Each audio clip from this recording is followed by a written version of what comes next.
Well, we'll hard for me see. to pick We'll the see right if levels. Michael. We'll see if Michael can answer the question. Then, welcome to the space, Michael. Thank you for taking the speaker tag.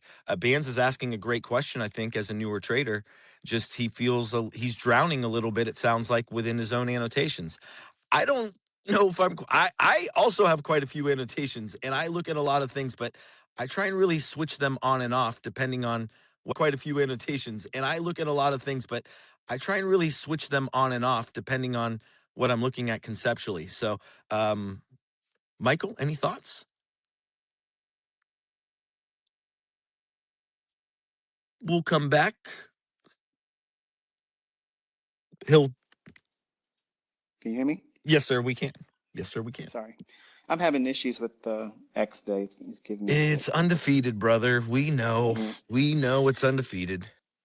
Let me just say this, and I want to listen to the rest of you guys. Don't feel like I'm slighting any of you, but it's a good question, and I get it a lot in comments on the video channel and emails. So, and people actually send me text messages too, which I wish they wouldn't do that, but I get it.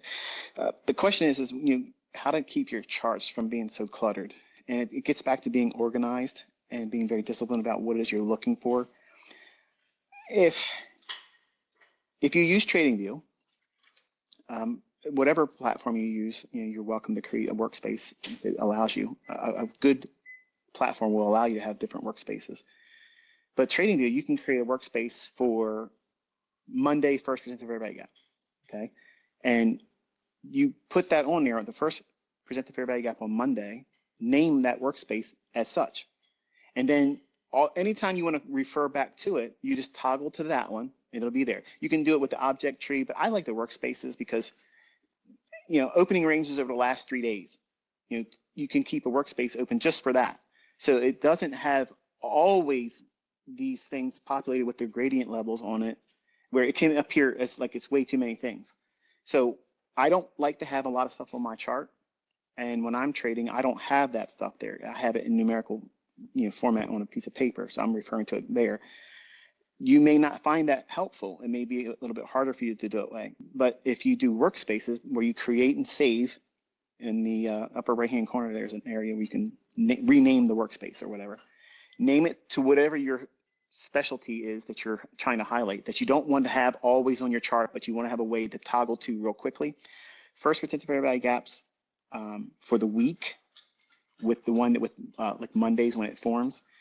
Create that one every Monday. Every Monday you should have a workspace created where the first one that presents itself on Monday, you toggle it, project it to the right continuously all through the week. You're going to keep referring to it. Know what those levels are though. Don't just look at it visually and say, okay, I want to keep coming back and see if it's near. You should know what the high and low of it is. It's not a complex thing to do that. If you're being a specialist and you're worried about one market, it's going to be easy for you to know what the first presented fair value gap range is without even really need to call upon it visually.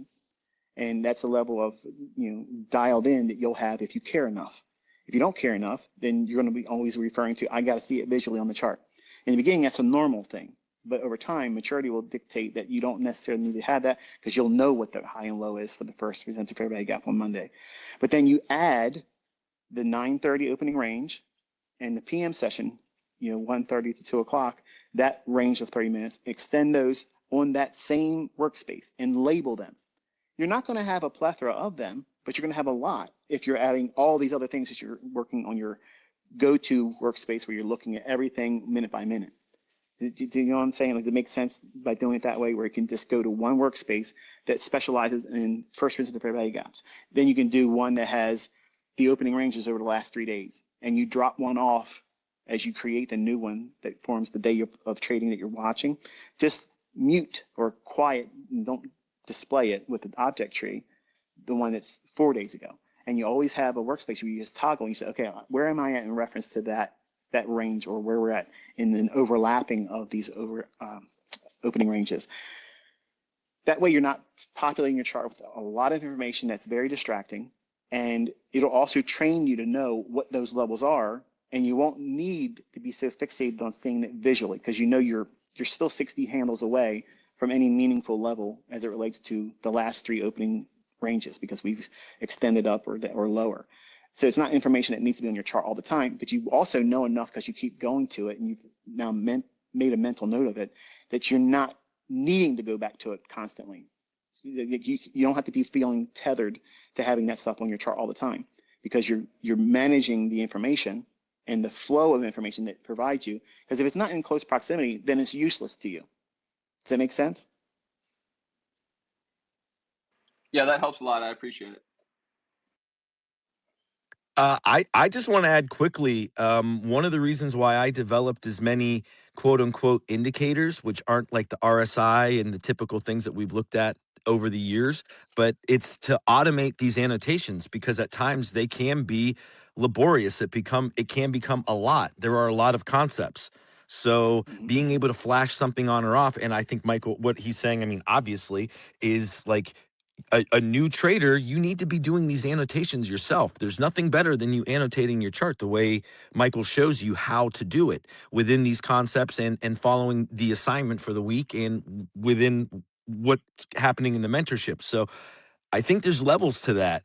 The annotation is super important. And the more that we do it, I mean, sometimes we automate those within our own kind of code, and PineScript, that's not hard. Turning those off or on then makes all of that manual annotation a little easier. So I just wanted to add that note quickly, because as someone that trades a lot of Michael's concepts, struggling with annotation is very much a thing, because there are a lot of things that we're looking at. But there's ways in which you automate that. There's ways in which you become more familiar with that over time. So, If I may expound a little bit more, because yes, it sir. kind of like inspired me something else. I think that yeah, obviously when I lecture on something, or I use something in a trade example, and so this and so that, whatever, and the logic around it, um, it's natural for the tendencies to rise up in a student to think that, okay, well, he taught this, so I have to have it in my chart all the time, and having it there is a comfort because it's there visually. They don't necessarily know exactly what to do with it entirely yet, but they feel comforted that it's there. But then they start feeling bothered by it because it's very distracting, having lots of things on your chart, like billboards going down a highway trying to get you to do things you really shouldn't be doing. The information that it provides needs to be weighed in context. Now I'll give you an example with a few things here. You're bullish. Your weekly analysis suggests that we're probably going to go to a inefficiency that's 150 handles above us, just hypothetically speaking. That would be a context for me to feel like, okay, even if it doesn't go to the single high that I think it may be drawn to for buy side, or relative equal highs on the weekly chart that may be the buy side liquidity, if there's an inefficiency just before that that we haven't traded up into yet, like a SIBI, that's like a loaded deal for me. That's like the easiest bias that anybody can arrive at, especially after they have seen a daily or weekly sell side liquidity pool raid and purged it. Now it's moving higher. Where's it going to go to? It's obvious it's going to go to the inefficiency. Even if it goes up the institutional order flow entry drill, it still offers 150 handles between market price and where it could go to the low of that inefficiency. There's a premium on the weekly chart. So that's a deadlock right there. Bullish bias going into the daily chart every day, looking for something bullish. How do you equate that to useful information derived from all of these things that you populate on your chart? Well, with opening range, you ideally want to see an opening range gap high, premium gap opening, and then it trade down into the gap. And we want to see it leave some of that gap open. We don't want to see it completely close it in and then start to rally up.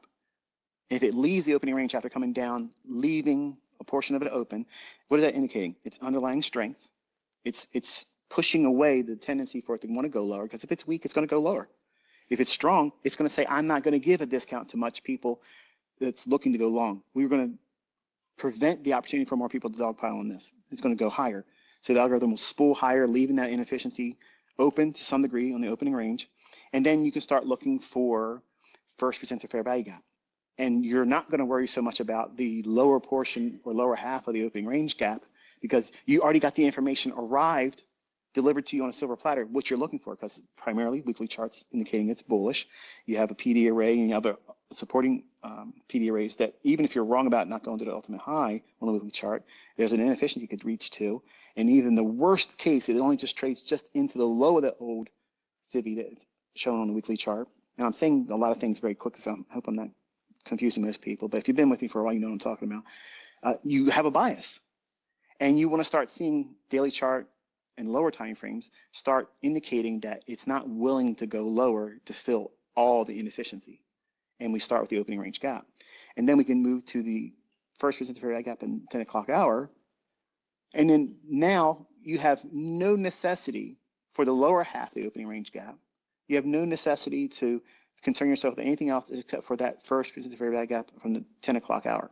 And then does order flow start supporting bullish down close candles? It supports price, and short-term highs are broken out to the upside. It's showing you order flow is bullish.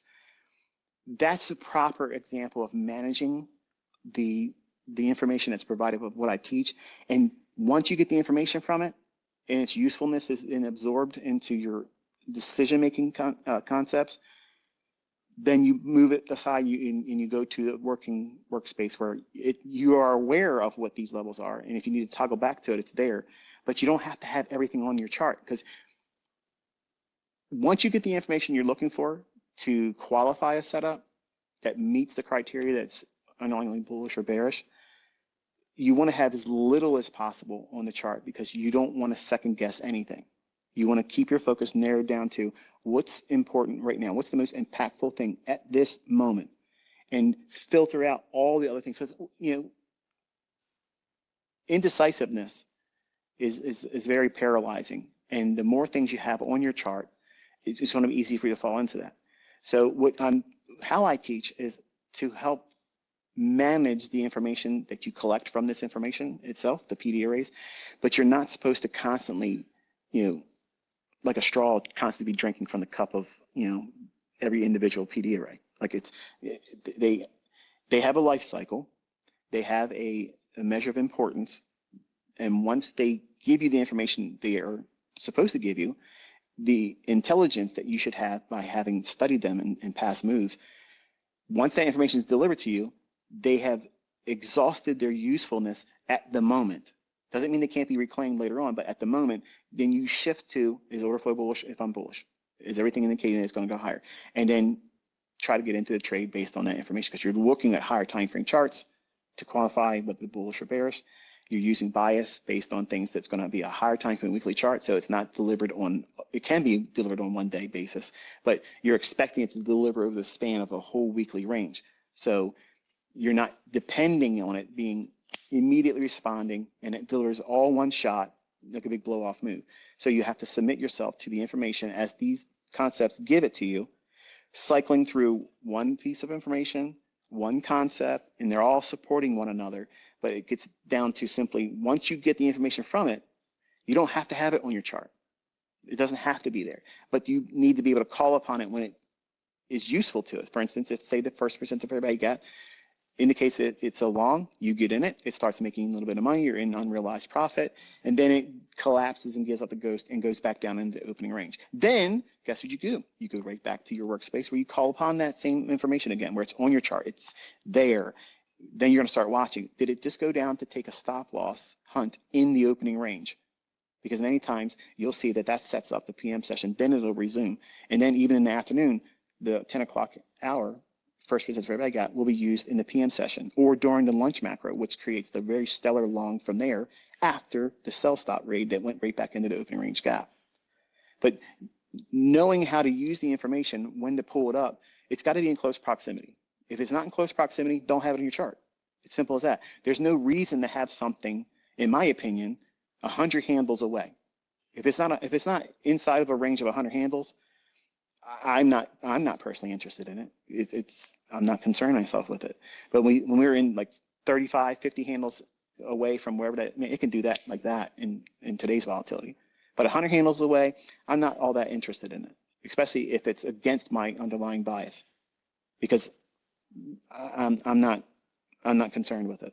Does it mean I won't have a losing trade? No, I'll probably get stopped out and eventually have a loss. But I'm not worrying and obsessively considering the uncertainty of being right or wrong on the basis of things that are beyond the scope of 100 handles away from market price. And I'm not confident about what I just said. I know what I'm trying to say, but I don't I believe I I did it think I well know in what you're trying to articulating it. say as well, but like we're referencing an open range, so we reference the open price, right, Michael? Like and when Yes. your PD array in the first presentation is getting the closest to open price. So us the traders utilizing that as our roadmap and then as a way to recall. Because I mean, we all know how salient these PD arrays are from previous days up to 3 days within current price action or the existing day. So, I think that's really important for folks to remember as well. Like it's the reaction at another time off of one of these key arrays could really matter. But the opening price is what we're really anchoring to, and we're looking for that Judas, or at least I do anyway, that Judas or that failure swing. Right. And I mean, that then within your concepts offers so many different entry models towards any type of sessional bias or candle bias off that open, right? I think for traders to conceptualize that per your teachings is really powerful. Yes. And by not at least adhering to that to some degree, you won't appreciate or realize the importance of the accumulation, then the manipulation, and then later distribution when it's bullish to a higher price where there's offset distribution later on, reaching into that buy side or inefficiency towards that weekly objective.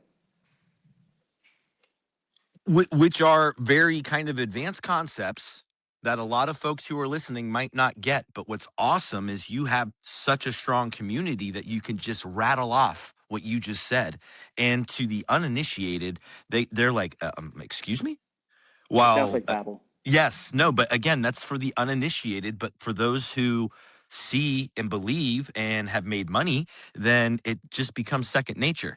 I love that about the community, Michael, because having that unique language, it really, it kind of it solidifies your legacy because above and beyond you, when you talk about the ghost in the machine, we're utilizing a lot of the verbiage that you've provided. And I can tell you on behalf of lots of people listening right now, I know that they want to come up here and do nothing but say thank you.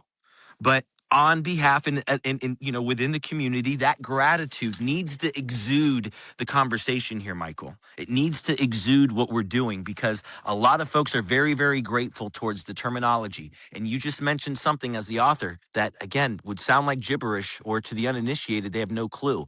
But to the folks that really understand what you just said, Michael, they're so grateful and thankful that you're here and that you're doing it. And I literally have had conversations. They're like, if I ever had a chance to tell Michael, thank you, I just want him to know thanks. So within the folks that are here, that gratitude, I want you to know it's really felt and exuded within the conversation. This energy transference, I want you to receive that gratitude from all of us. It's so collective, it's so enormous, and I don't know sometimes if you realize how many folks really, really are that sense of gratitude for your time and your energy and the language. I'll say the language because the language, it's like music. We're reading a sheet.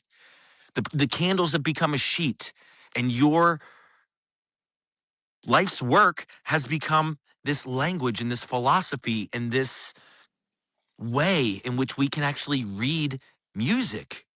So again, that ability, Michael, so many folks I know are dying to come up here and they get mad at me in the DMs like, why didn't you let me come up? I had something I wanted to say. But Mm. for all of the folks who can't come up, Michael, again, on behalf of them, please, please just sense their gratitude and thanks for you being here. All right. I think that's really important. And I want to continue going in the conversation, maybe get Jason up here because it's hard for you to say anything to that, Michael. I want you to feel it. That's what I'm imploring here. So, and we'll just continue going if you don't mind. And if you want to add anything, please do. But Yeah, I just want to let everybody know if they're going to come up, just know that I'm listening. I see your posts when it comes to me in my community and my channel. Even though you think that I read everything, whether it's good or bad, I see it. I believe me, Kit. I'm absolutely aware of the level of appreciation, and it makes me feel a little uncomfortable because it it puts me in the feels, and that's the part that makes me feel uncomfortable. Not that I don't appreciate, I appreciate everybody's appreciation, but when it's like so much, it makes me feel uncomfortable because I don't want it to be about me. I'm listening to all of you. I want to hear what you're doing, and I get it. I get, some of you want to just have that minute where you're talking to me, but don't do that to me because I'm not that significant of a person. I'm boring, and the relationship we have is I'm teaching, you learn how to do it, make it your own, and then share with me. It doesn't have to be here today. It can be in the future, but just share that with me because that's the only thing I'm asking for. And try not to treat me as a celebrity because it really makes me uncomfortable. I don't like that. But I'm listening to you guys. And thank you for reiterating that, Michael. I wanted to buffer the conversation with that gratitude. I know you're very well aware of it. Hopefully the audience understands as well. Just when we mentioned the term fight club, we don't have to talk about it. We acknowledge it. And I tried, I guess, in the elephant of the room today, it just even overcame me. I felt the need within all of the feedback I've gotten over the last few weeks to really just lay it out for Michael, how grateful and appreciative we are. But then it's awesome that he's telling you guys, like, listen, this makes me uncomfortable. Like, it's nice, but don't do that. So the feedback loop that we get, that we give him and that he gives back to us, makes this very powerful, makes it very special, and makes it something that can really grow and amplify. And that's what we've done and what we will continue to do. So with that said, with that energy, Jason, you got your hand up. Farman's got his hand up. We got a lot of folks with their hands up requesting. Pretty please be patient. We'll try and get to you. And let's stay salient on the topic here. Okay. Jason, you're up. Hey, what's going on? Can you hear me? Yes, sir. Beautiful, beautiful. Thanks for having me.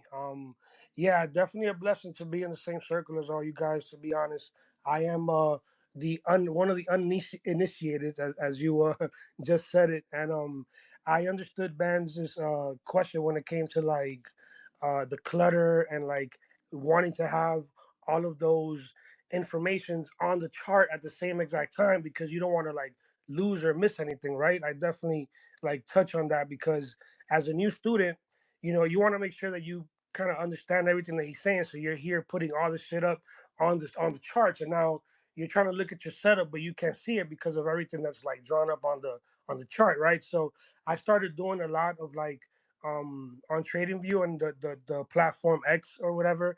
There's like these where you can unlink the charts, so whatever you draw on one chart doesn't go onto the other one. So like let's say you're grading your premium and discount wicks, which is on the PD arrays or whatever. I'm still learning the terminology, but I would do that on my daily chart, on my daily chart, and then it wouldn't go on the 5 minute or my 30 minute, and then I would fade it out really really low so it could be there and I'm looking at my daily, and then on my 1 minute 5 minute I'll have it like really blended in so at least I see where it's at, and it doesn't feel like if it's so cluttered because it's like just in the background, like if it's part of the chart, right? I don't know if that works for anybody else, but I just wanted to kind of throw that in there. But to touch on the question, the main question that you opened the follow through for, as in what did you intake from his speak that the speaking thing that he just did right now, and Yes, sir. the whole discipline part like stuck out like a sore thumb to me because that's something that I've been like working on so much because I've been understanding it. I understand liquidation. I understand the price action, and I continue to study it every single day because I'm clearly a new student. But I didn't come from this whole background of business. I didn't come from this. I came from like nothing, knowing anything. So like he was one of the Yeah, bro. Tell us a little bit more about your story, man. Typically, when people come on, because it is important, we are a community. How long have you been trading? Right? Where are you from? How okay. old are you? Well, And then I'm how do you engage with price, my friend? 100%. Like that. So That's something we're curious of. appreciate. Yeah, so I'm 38. I'm originally from New York. I reside in Central Florida now. I've been trading for 3 years. Been making profit for the last, I want to say, year and a half. But I just started learning the ICT mentorship, and I started doing that, I want to say, in the last 12 to 8 months, and that's really when I have been seeing my profits. I came from a crazy background, living by myself since I was 15. Grew up in the hood, pretty much self-taught. No family, no none of that, no parents.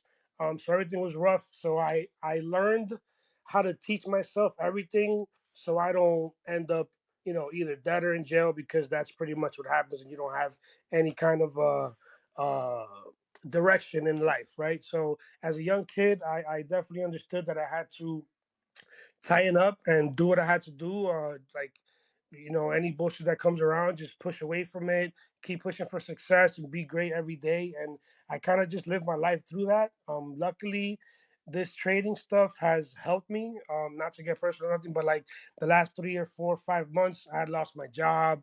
Thankfully, I was learning the ICT mentorship, and I was actually trading throughout the time that I was working. So like when I had lost my job, I didn't feel too bad about it, because trading was a leverage where I was able to make my salary with trading without having to work. So that was like a good crutch. Um, what was the other question? Yeah, I have 4 kids. I have another one on the way, due December, January. So I'm excited for that. And it's been rough, but I use life as a lesson. I'm always a student to the game. I've been trading normally NQ. I tried to trade gold one time until I found out how insanely volatile and how much money you can lose in such a fast. So I'm like, yeah, let me fall back from that. I gotta definitely get my skill up on that. But I enjoy studying price action. I'm definitely going to be putting into my studies this week uh, why liquidity gets taken and why the primary function for the moves. Like, I'm going to be studying everything that he stated. I'm just like, I like being a fly on the wall and taking all the information in at the same time, because I'd rather listen to people speak the knowledge than be the person talking, because that's how you gain the most knowledge, right? Well, that, and if you did have like, if you had a question, I mean, if you had any question in all of your studies, now would be a good time to ask. I appreciate the story, Jason. I appreciate you coming in. And I mean, we're here studying. Yeah, If you, yeah, I don't want to put you on the spot. If you didn't have a question, it's not a big deal. But again, it's a unique opportunity. So yeah. No, no. Well, most like mainly it was just you wanted to you made the first question was you asked what was it that that rubbed off yeah, the no, most with and you that, did a and great job, and I understand that, brother. I appreciate it. Thank you, yeah, yeah, yeah, really. for I sure. mean, excellence was the topic, is the topic of discussion. The idea of discipline, what's it take, the process of excellence. I mean, some of the things I heard Michael talk about specifically was documenting your losses and exhaustively documenting your losses. Don't sweep them under the rug. Oh, thank you. That's exactly what you brought it back. So, discipline was like the main thing that's been staying stuck on me, because for the last 2 3 months, like everything's been working through, but due to my discipline, it hasn't been profitable. It's been Well, terrible. let me ask you something, Jason. This is a legit question. Newer traders, do you have an exhaustive log of, as ICT mentioned today, your executions? More importantly, have you initiated or started any form of diary or communication with yourself dealing with your losses? Have Yes. you documented your losses? Yes, 100%, and that Okay. is what's Eh, eh, what's making me look into the whole discipline portion. Like, start reading. I started looking back at my other pages, like journaling of what I've done in the past couple of months, and when I look at it, I'm like, yo, why am I repeating the same shit? Why am I continuing to do the same thing? And then I wrote on that as well. And this past week, I ended up, you know, getting back on the horse. I guess that's the best way of saying it, right? Like, it was my first profitable week in the last couple of months, and I started just looking back at it and just started writing more about what it is that I need to focus on. And it really just came down to discipline. Because I'm satisfied with making a couple $100, but let's say I have a daily goal of 1,500 and I make 900. Because I didn't make that extra $600 or $500. Now I'm here trying to make that extra 500, and boom, now I just blew all my profits. So like, I always told myself, are you satisfied enough? Like, you're satisfied enough. It's not like you're being greedy. You're not doing this for like just for shits and giggles. You want to make a living off of this and make everything happen. So why not just stop trading when you were up 900? So I started thinking into myself like, all right, it can't be this, it can't be that, and then it came down to discipline. And then when ICT brought that up today, it was like that aha moment. It's like, bro, this is exactly what you've been talking about. You just got smacked in the face with it. let's fucking focus and let's knock this out and let's focus on discipline and let's get it going. So I really just came on to say that, you know, I like the speech and everything that he was saying. It kind of just put fire on my ass, and I'm definitely gonna kill it this week. Woo-wee. I love that, Jason. We're going to keep the conversation going, keep it flowing. We got a lot of folks here. 81 people are requesting to speak. You realize I can only have, there's a very limited number of people who can speak. So ask the question in the comments, pretty please. We'll peruse through the comments and we'll look to answer them to the best of our ability. Having your hand up is a very good thing. Thank you for understanding how we try and stay somehow organized in all of this. So we got Alex here, Juan here, Farman here. I got Pippi co-hosting with me now. We got IMRB in the house. I hope you guys have a salient question towards this idea of excellence and the actual topic of conversation that we had. We want to be within all of this, a follow through, a feedback loop, and we get to receive information and then we get to provide information. And that's a very good thing. So keeping the conversation going, keeping it flowing. We'll start with Juan, Farman, and then Custom Trades Alex. Juan, jump up. Yo, I knew you were gonna put me in the spot. Sorry. Hey, that's what happens, bro. That's what happens. So pretty please I know. tell us a little bit about yourself, where you're from, how long you've been trading, how you engage with price, and then any comment towards what we had in today's conversation. Right. Born in South America, but raised a little bit all over the place. You'll notice that in my accent. But yeah, trading for the last 3 years, on and off, of course. But fuck me, man. Sorry for the swearing. The last the last 4 months have been fire. And it's fire and it's roasting, believe. So to put it simply, not mildly, because that's how it is with trading. It burns your ass if you're not diligent. If you know, when people hear about the discipline, oh yeah, I'll do it tomorrow. Oh yeah, you'll put it for later. Nah, man, you do it now, you get roasted. Because at 9:30, that clock ain't stopping. That price ain't going back. You either you put your discipline to work, you do your diligent. You do your work diligently, all of that, or you get roasted. You get burned alive, man. You get cooked. And dude, 2 months being cooked, I started doing my my due diligence, put my head down, put my work, in working hours. I don't care, man. I've been on the chart. Look, I ran through your 6 hours a couple of weeks back, and I'm just catching up with last week's trader roundup, bro. So I really appreciate you for that and all the time that you've been putting through. And you've seen me on and off on your streams. Yeah, sense of urgency is real. Anyone that's here, anyone that's paying attention, we're here and we're just trying to offer and provide value. So this conversation of excellence, Juan, how did it resonate with you today? Brother, I've got a bomb for you. Don't worry. I'm just answering your question. So right on. believe, and I think I answered all of them, right? Yes, sir. Yes, sir. Yes, sir. Okay, so let's keep it going. Short and simple. Where do I begin? Dear Michael, there is no Fight Club, okay? So I'll just keep it short and simple over here. Shit. There is no Fight Club, there buddy. Is no flight. There is no shit. Fight Club for me. All right, let's go. We don't talk about it. So basically, fibs. I've been looking at price. I've been engaging with your content since 3 years ago. And the last one, I'm halfway through, a quarter of your 2025 mentorship, but I've seen the 2016. I've run through the 2022. And now that I'm applying all these concepts and all the losses have been studied and all of that, basically every time I looked at a chart, it was like, oh yeah, there's a trade. And journaling takes care of that. So the question, looking at primes, looking at time, which I'm still working on, times of macros and the most important ones and all the cycles. And thanks to you, Kit, by the way.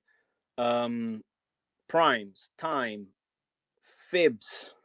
Now, fibs, let me expand on that, because all of this has been like revelations.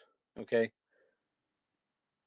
Placing a fib on the last week has been giving me insight into prices that have been attained this week. Of course, combination with primes and all of that. Now, adding the 3-day look back using the fibs on the opening ranges of London, I mean midnight, Asia midnight, London, and then going through the New York opening range, placing another fib on that. It's not that it bothers me putting that on the chart and doing my due diligence and housekeeping and taking care of all that. That doesn't bother me. Mapping the fair value gaps doesn't bother me. I have been able to attain a level of success off the live trading, of course, because we only know how it affects the chart once you press that button and you really put that money in. But I've been attaining a level of success that I've never attained in the last 3.5 years, nearly, I mean, coming up to 4. Is this a right track? I mean, I'm pretty sure that I'm on the right track, but I have that kind of sense of, okay, do I really need to hear the confirmation from you? Am I really on the right track? Combining all these things, plus of course reading all the price, the way that you teach it, the priority on the fair value gaps, where they appear, and all this. And I'm just adding, I mean, I've run through 3 pens, and I've run through 3 notepads, just writing through the last month of So this you're really still chart. assimilating. You're assimilating a lot of this information, right? I mean, you're still learning how to trust it, right? I mean, if you're fervently taking notes, you're still learning how to trust it, right? I don't know how to put that question into perspective, but here's my answer to you. The excitement in my voice should convey the level of success that I've been attaining, because the goal is real and the vision is clear. Because not just Michael said it earlier, that's the way it is. If you have a vision, and if you have things that put you on the track, put you on the right track, and you hear and you see the confluences and you see the confirmations, and you get on and on and on every single day, and you're like, it's like that guy that discovers the pot at the end, the pot of gold at the end of the rainbow. You get me? For sure, It's brother. that. For sure. For It's sure. that. Am I I on the love it. right track? Because I see the confluences, I see it hits, you know. I'm just trying to see, okay, am I, because I Well, did the fact that IT you when I was a asked the kid. question means that you're still assimilating this information and knowledge, at I'm least for trusting it. how I hear. Yeah. Yeah. Yeah. That's I'm good. trusting it 100%, because I put my trades yesterday and they hit. I'm just thinking like, okay, that's Friday, but now that we're here, you know, might as well jump on the boat and say like, yo, I'm here to rock. Is this how it is? Do you know what I mean? I'm here throwing the question because I have the chance, you know, and we might not have the chance, but who knows tomorrow? You know what I'm Yes. saying? I Listen, see it that I'm way. reading Juan. I'm reading a lot of the comments here. I'm trying to capture the pulse within the audience here, and the No audience is problem. asking, or that we continue to have questions, and that we divert the conversation towards questions that you might have. So those of you who have your hands up, those of you who are here with a comment, we appreciate the story. Let's be inclusive with who's here as far as speakers, and let's ask questions. Very unique opportunity we have. So let's try and implore. One question I got in the comments, and it's a good one. I think this is a great question, and I'd like to lead with this from the comments, Michael. Someone's asking that you're grading daily wicks. What about candles that don't have a wick? That is a question from the community, a gentleman from Nigeria in my comments, and he's asking, do you mind asking ICT about high time frame candles when they don't have a wick? I actually think that's a great question for the conversation. I don't know, Michael, if you have an answer or if you'd like, or if we'd like to pass it on to other folks, but I'd like to recalibrate the conversation towards questions with Michael and getting his thoughts or 2 cents. So thank you, Juan. I'm not taking anything Excuse from me, you, brother. Sorry, excuse me, Kit. I'm not Yes, sir. trying to. I'm not trying to divert the question. No. This I'm isn't just trying about to you, step brother. I'm down. trying to read all of the comments and all of the things that are being within the conversation here. So that's I where get we're it. at. It's not about you. No. It's not. That's not the problem. I'm trying to step down. I'm just trying to be clear. Is my question? Am I on the right track with all those things that I mentioned? I'm pretty sure that that's a yes. But I mean, I I was want to trying to hear it answer your again. question politely and If you don't saying, mind, or yes. you, that's I okay. But mean, thank you. And it that's sounds very thank you. much like you're still studying, and you will find more and more faith and trust, and you will answer that question within your own journey. I believe. Got it. No problem. Thank you.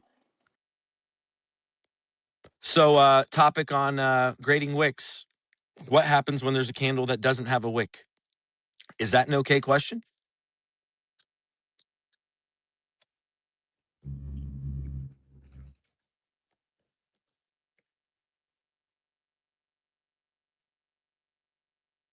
Crickets.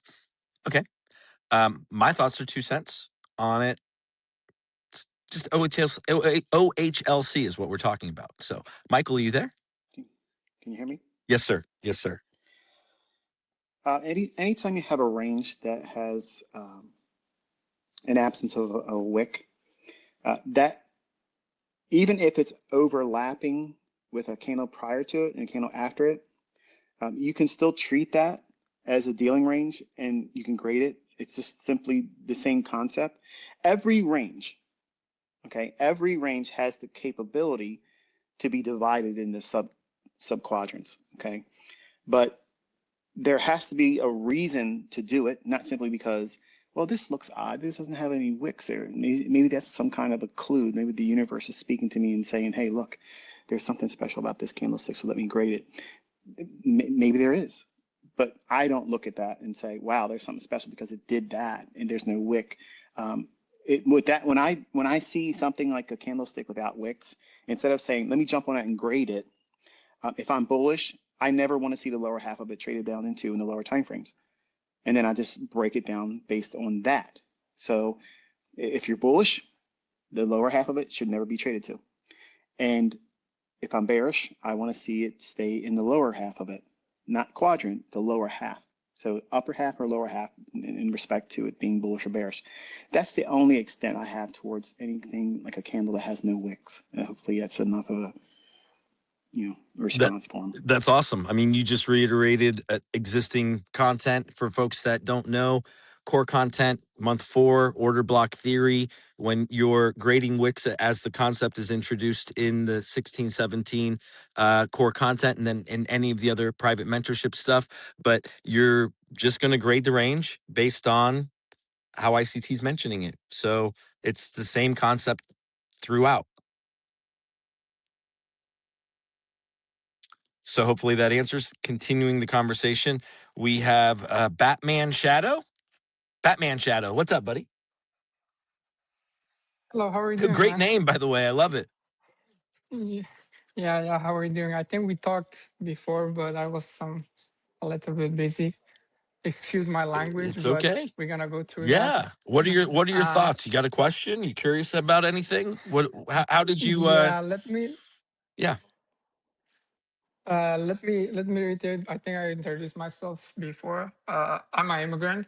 I came to the United States like 2.5 years ago, and when I got here, it's the same thing. We were looking for American dream as always. I'm fine with working jobs, and I've tried like so hard to work in the jobs. It's just like I never had a job. Now I have opportunity to work. That's the biggest part of my life that it changed. When I got here, start working, uh, I was a little bit nervous. Like, is there anything more of that? Because I never graduated school. I can't go to just college study, be a doctor or an engineer. I was like looking for something like, is there anything else for my life that I can do? moving forward, when I was working in Walgreens as a cashier, somebody was trying to deposit money, and he was like, "I'm depositing that money and I'm gonna start trading." I was like, "What's that?" And he never told me anything. I was like, "Oh, I make money from my home." I was like, "That's nice. I want to do that too." Moving forward, I start searching online, looking at as the same thing ICT explained, starting from retail as RSI. I was RSI, starting from RSI, working that to like I never had a success. Like I know the price is gonna diverge, and we're gonna see the indicator gonna lower standard diversion, and there's like hidden diversion. We were looking for that, but the moves already moved. Then they're gonna show me what the price is doing. After that, I was like confused. I was like, there is something to it that I have to find out. And looking forward, I introduced the ICT. Somebody told me, go study that guy. He's good. We are not gonna talk about like rule of Fight Club. First rule of Fight Club, we're gonna Right. talk Fight about Club. Fight That's Club. right. But I'm gonna say one sentence about thank you very much that you changed my life, and you are the figure of the history. Like the way that we see the price, ask somebody else that they see price 10 years ago. They never saw the price that we see today. The community sees, and the ICT sees, and everybody else that sees in community. I'm like so impressed with what the state right now that ICT is listening to me, but I have so much to send it to him. That's good, I have bro. sent it so I'm much, smiling ear but to he ear because never. I know how happy you are. Yeah, and like I sent us so much. I have so much discovery for today. For like the past, I started trading like 1.5 years ago, and I already saw like the profitability wasn't me because I was sleeping in the car, working 18 hours, 14 hours, supporting my family, and I blew that account. I knew it. Like it wasn't about the profit. I was like, I want to be like Michael. I know I never gonna be like Michael. Nobody gonna be like Michael. But promise, I want to be something like him. I want to read the price like him. And I started studying. He has 98 Twitter spaces. I listen to all of it every day. In a work, I know I sneak to work. I have to listen to him because everything that he said after my break, I'm gonna know that. He talked about today about typical study. For him, it's typical study. For me, it's discovery. I have a folder of discoveries that if Michael see that, like I know it's not gonna impress him because he know the source code. Bro, He he's know how I'm impressed with working with how it. I mean, your excitement is infectious in this conversation. I think everyone here can sense how hard of a worker you are. I think it's obvious that you work Yeah, very, very hard, and I you also have work. a tremendous sense of maturity, my friend. So, I'm or I know 19 you're. and I can tell that you're young, and I can also tell that you're old, brother. So, yeah, kudos. Good for you, brother. and I'm not working. I'm sending my family from my back home, and my family is happy. They have a great life. I have a great life in here. But for me, that I'm not sitting for the small girls. Like, you come from Naka, you want everything. It's not like about the court. You never saw a post from me. Like I'm not in the social No, media that's to fine. show Yeah, other you're people. That's what totally. he saw. You're just a But guy, right? That's but great. but come here. Yeah, I can. I'm making my own paycheck. When I start making my own paycheck, and when I was going through. Uh oh, you muted yourself, buddy. Oh, sorry, I was somebody talked to me when I was going through that. Sorry about the connection. It just happened. When I started going through his studies, I found a lot of stuff, and I was going through that study myself, and like I knew there was something else to it. Let me ask you, with I all of your started. studies, you're engaging with price, Yeah. how you engage with price. Talk to Okay. us a Let little me. bit about how you engage with price. And there's a lot of folks here that want to talk about trading with ICT. So you're Yeah. here, and I And we're love gonna. your Yeah. story, brother. But people want to talk trading. All right. Let's Yeah. keep Yeah. the Sure. conversation salient to, again, your story. It's very important how excited you are. It's important. But let's get back to trading. The entire audience is frothing at the mouth at the opportunity of asking questions that are salient to trading with their mentor who is here listening. Okay? All right. Yeah. I'm just I saying that for the probably entire dropped some. audience that we're here trying to do it, right? So high five, everybody. Yeah. Yeah, I'm sorry. Like I No, know you're I'm excited, like brother, and I hesitating. love you I'm for going it. I off. love you for it. I Yeah, love you. I'm sitting like a little bit. It's just like for me, that's how I am. But if coming for topic, how I engage price. Your first question. Yes, sir. For me, is market maker models. I see the price is. He talks about the fractal. I'm gonna go through that too. The fractality of price and the time. We're gonna combine that. I was like going through that for market maker model. For me, it's just like I can see SMR forming in a low every day. Like I'm not gonna catch that low. I know there is a total soup. Total soup is a first confirmation to me. I'm not gonna enter that in that. I want the high probability. I want to risk my money for something that's gonna give it to me for like not 100%, like close to 100%. And that's how I going through it. For me, it's just So do you wait for the ICT talks first about stage of reaccumulation? Are you looking for that for for the no, engulfment or the for up me it's close just and then the retracements into that SIBI or BISI? yeah, for me, it's just I see I go back to see forecast. I graded my levels as the ICT showed us 24, 25. But for me, it's just like he talked about his favorite model is just the second stage of market maker model. That's for me. I always go through that. I know there is a first stage. So you When wait I can for it get to the first breach the stage, I can 50%, and then you want to see it yeah return after back 50. into discount after it's breached 50%. All Yeah, right. I mean, that if I can ICT has enter talked the that about that very specific model here on Trader Roundup. So I love that you're bringing it back up. That's a nice loop. That's a nice yeah 360-degree circle. I like that.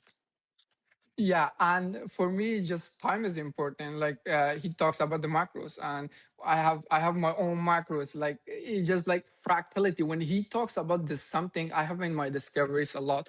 What's your For favorite he macro? talks What's about your the favorite 1 hour macro? market. What's your favorite macro? 950, Woo! Boy, that's a good one. And 250 to 250 to I 310, like that one 345, too. 315 to 35, and the last macro that we're gonna see in the price is the last this last hour. But for me, I can get the whole dealing range in a classic classic the classic range that he Like the explained when classic buy it's or sell the day, with right? the low, Like classic buy or sell yeah day when with the a market maker model and etc. yeah when the low form is around 9:30 to 10:30, I can get the whole range. But for me, just like when I get like I have two supermodels. One of them high frequency trading that I gonna go in and I get out.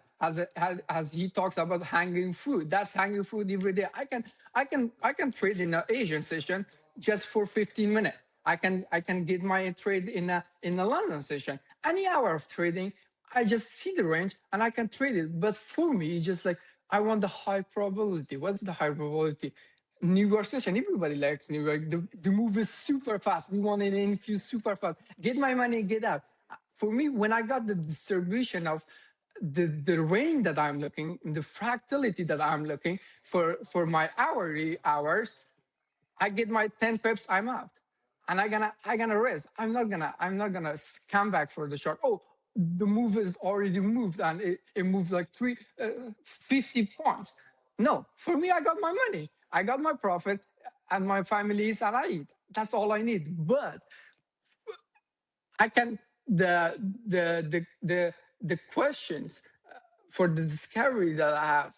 ICT talks about one of his videos that everybody's saying time and price is fractal, but we classified as fractal, but it's not fractal because he gives two examples for us. One of them was about your local temperature is fractal. No.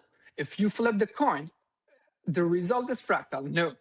but we classify it as fractal. But I just want to say what ICT thoughts about that, because that's when I see the price, I see that the ranges and the fractality goes, that if it breaks from from exterior, from interior to exterior, or exterior to interior, I'm gonna get in. I'm gonna see my distribution. When the distribution comes, I can get in manipulation. But is it too risky for me? Yeah, I can see it. It's just the total soup is right there. It total soup. Now the first accumulation or first stage of distribution has happened. I can get in on that. But for me, second stage, All I right. can get in on that too. But Batman. the question that I had Okay. Yes. was how we're gonna elaborate on the fractality of price, what he meant by that, that time That's and a pretty price deep is not fractal. question. I know I wanna level out the bar. I have so much, but No, I that's appreciate it. when I I don't know if we're at, the fractality of the market in life, and what is that, right? I don't know if that's what this conversation is, right? yeah, I know, but if he gonna explain, but for the conversation today, I I have a discoveries, and I love to look at. I have Bro, do me a favor. for the Do me a favor. opening Do me a prices. favor. Yeah. I need you to take a deep breath, okay? Okay. And Sorry. I need you to calm down. I need you to put yourself on mute, and you're going to listen to the conversation, okay? Sure. I love you. We've got limited resources as regards to time, and you're very excited, Batman. Don't want to minimize that. But as the host, I got to be here and I got to make some tough decisions. Decision is we're steering the boat. We got to refocus. I want to get back to trading. I got two private community speakers here, and trades don't lie. We talked about the first Prezi, the bullish and the bearish today. I'd like to have that conversation, get back to a little TA. I got RB here. I know he trades a Venom model, which is very interesting, and I'm sure he has some form of I don't want to speak on behalf of either gentleman, but I'd like to welcome them to the room, and I'd like to try and get us back towards trading with ICT in the room, and he is here to listen. Can you But can you hear me, Kit? yes, sir, I can, brother. How you doing? Yeah, I'll just get right back into it.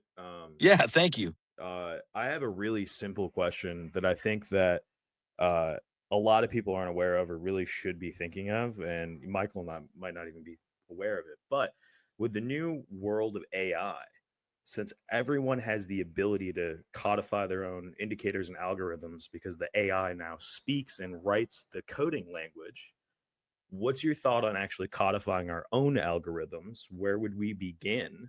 And how much of your language and concepts should be put together in their own systems or separate systems that talk to one another? And kind of just like going to open it up to the IA or the AI trading, codifying your own algorithm kind of conversation. Out of left field, Michael. Woo-hoo. Deep breaths. I hope you're in for the conversation. Seems pretty in depth. We down to tackle that? Hopefully he's still here. The unmuting thing. You got to realize that there's like a process here. So we have a delay in our conversation in referencing or talking to Michael. Can you hear me? And then Yes, sir. I knew there was a delay, and I knew you were coming on. So yes, sir. If you could repeat the question one more time. Yeah. So in today's age with AI, it's able to write code for us. So any regular person who has an idea or a specific, systematic way of, just writing out what they want, how do you think, and what's your recommendation or any insights on actually codifying our own algorithms or indicators, right? I've done over 150 different indicators. I've codified a lot of things for Kit.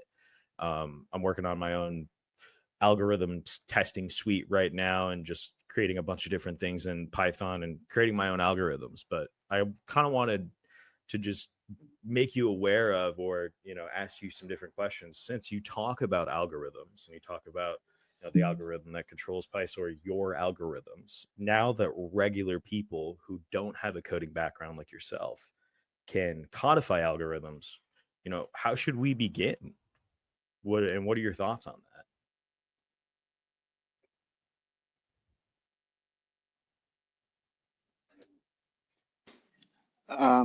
I do actually have a coding background. I have a degree in actually computer science, especially in information systems. The depth at which this topic would require, like we would have to completely go off into a whole new discussion. But part of the things that will lead up to the release of my books, to prove that I don't want anybody having to pay for the books to learn extra stuff, everything will be on my YouTube channel. So you don't need, again, it's not a plug for my books, but I will talk a lot about algorithms and their place in early stages of electronic trading, present right now, and what I think the future holds for it, and how we as independent traders and how we could code and codify our own ways of implementing price action into a usable algorithm that is a model that's maybe automated, like completely automated, where you're not even doing anything, it simply does it for yourself. Those are topics that obviously go beyond the scope of something like today's discussion. Yeah, no, that's absolutely fair. But yeah, hey, I look forward to learning more about the algorithm talk. As a charter member, I remember the first videos of your algorithmic theory, and it was change in state of delivery. And from there, I was hooked on this, seeking and building systems and just thinking of the market in an algorithmic way. And I think a lot of us love that type of talk. And I look forward to more of the programming side of it for sure. So thank you. Did you have programming background before you started learning how to trade, or was it a result of learning how to trade that got you into that? It was a result of the first presented fair value gap. I wanted to codify my own indicator to see the first presented fair value gap of the day of week, the first one of the week, or first one of the month, first one of the quarter, stuff like that. And just from moving on from learning PineScript to now I've built a couple different web apps, and I'm helping with a statistical trading platform, and just running through and creating my own sets of data. And I still am not, like, I don't know, because the AI coding kind of just does it for me, but I do a lot of validation testing, and I run through and I go from one model to another and make sure that it's structured correctly. And I've done a lot of studying. There's this To be clear, though, and the question is, do you have the background? And with the advent of AI, Michael, what Trades Don't Lie is saying is he doesn't know anything about coding and AI and its advent and its coming. And as you've mentioned, since the first presentation, Fair Value Gap, the topic, AI has become such an enormous force for someone like Trades Don't Lie, who has such an abundance of information towards these concepts, that he's been able to feed that and train AI into creating these systematic models and approaches that are then automated in the way of framework, right? So I'm just trying to add context to the conversation, right? So he didn't know anything, Michael. And the world that we live in today, and not knowing anything about coding, that doesn't matter. Right. Talking to AI is wholeheartedly everything that they need. If they understand your concepts, they can train AI to your concepts, and then they can create these automated systems, which are actively being done. Like, you can just use and it's a very new thing, Yeah. right? Like, since the first presentation Fair Value Gap, that topic, that's this year. That's this mentorship. Mm-hmm. Yeah, it's well, not if you think about it, in other older, I passed it on, like, you guys consider like the first. I only went into in-depth teachings with it recently, but I dropped it to see if anybody would run with it. But as far as, well, let me ask you a question. Since you obviously are delving into coding and things of that nature, do you agree with what you have exposed yourself to and learning about it from that perspective? Can you see how individuals that have learned coding and understand how algorithms work, how I teach would probably be more beneficial to people that from that persuasion coming to me. Yeah. Yeah, that was like the biggest bridge I had to cross, because like, how do I get this across to people that never considered thinking like this? Because it's very difficult. It's very, very difficult to come up with a way of teaching something that, if you've never been associated with it at all, you have to learn how to talk about It, certain things. I think the hardest. Andrew, do you want to jump in? Yeah, I think the hardest part is it under like your tutelage is like believing, and it's not that I don't believe it, but the hard part is codifying it, is having like an algorithm that kind of just runs all the time and is using every component, right? And I don't think that's the proper way, and it might be, and yeah, I don't know Enigma or anything, but I think that turning systems on and off, and knowing when to turn systems on and knowing when to turn them off, and having a plethora of toolkits like you provide us with, all the different PD arrays and concepts and narrative building tools that you've given us, to actually codify that into a real algorithm is definitely the hardest part. So I've kind of just like done what you've done with the charter, where you just said kind of, here's 13 price action models, right? Here you go. I would almost rather build a set of tools to then build out different models that I could. So just different systems and arrays that I can plug in and plug out with any modelistic, environment that I want, and just run through and test it, right? Obviously, you have to test for overfitting to make sure that like, it's just not, you didn't tweak it to make the historical data perfect, right? No form fitting, yeah. Right? I will say this. It's important for you to know that if you're pursuing more involvement this way, or just the understanding of it, the automated side of things that I do, when I say Enigma, okay, I have things that I can run scripts and they will do one primary function. I don't have everything that I know in conceptual form, where it observes price action, identifies it, and then swings into, okay, well, we're going to use this model. Every script is an individual model. So it's dependent on the criteria being met based on what I believe. If I believe the market's going to be bullish, I can go in and I can pick 1, 2, or 3 different scripts that I believe is going to be functional for that given session or that given day. Then the algorithm will look for, this is the criteria that I'm expected to see in price action, because I put that logic into it. If it's there, it'll spit out the information to put in a trade, to put a stop loss, to manage the stop loss throughout there, and I need not be there at all. So I don't have it where it's like literally, the guy's name escapes me. No, I understand what you're saying. You don't have a master algorithm that picks all your mini algorithms, essentially. Yeah. You are that I'm algorithm. still Yeah. Right. That's why I say I'm Enigma. But the automated side of it is me pre-selecting what I believe is going to take place in price action, which is how I teach you as students to do manually. Okay. And if you have the aptitude, and if you have the time and the investments that you want to make in terms of putting that together, you have the logic, but do you have the coding, repertoire to put that to task? Is left up to be determined for whoever wants to try it. What's fascinating, if you don't mind, I'd like to jump in here quickly, is, I mean, when we talk about algorithmic trading, as someone who has jumped into trying to codify your concepts, Michael, the idea of an upward model, a downward model, layering your concepts algorithmically towards profiles, I believe are some of the strongest ways in which we as a community, and as we're growing, it's layering concepts. And the idea of an up model or a down model has very specific components to it that can be defined algorithmically. I can define them within 5 very specific components in up or down model based on your teaching, right? Mm-hmm. So where and how we are layering concepts towards market conditions is where how we could then propose the idea of automating, within limit orders or within scripts. At least that's my thoughts or 2 cents. Again, I too, as Andrew has mentioned, I mean, I've codified a lot of your concepts, and you teaching just the verbiage array. Yep. Code is array.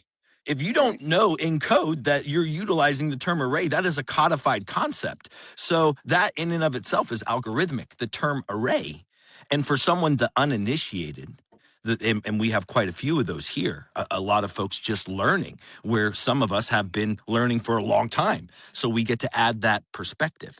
And that's what the market is perspective. It's angles, right? Where are we looking at things? How are we layering your concepts and your concepts in up model? For example, a down model, for example. It was easy to identify the Wednesday consolidation with the 10 o'clock high being swept and then the news driver happening in the middle of the week, on the middle of the day, seeing the 2022 after the 240 point displacement lower, right? Very, very quickly in one candle, exactly as you teach it.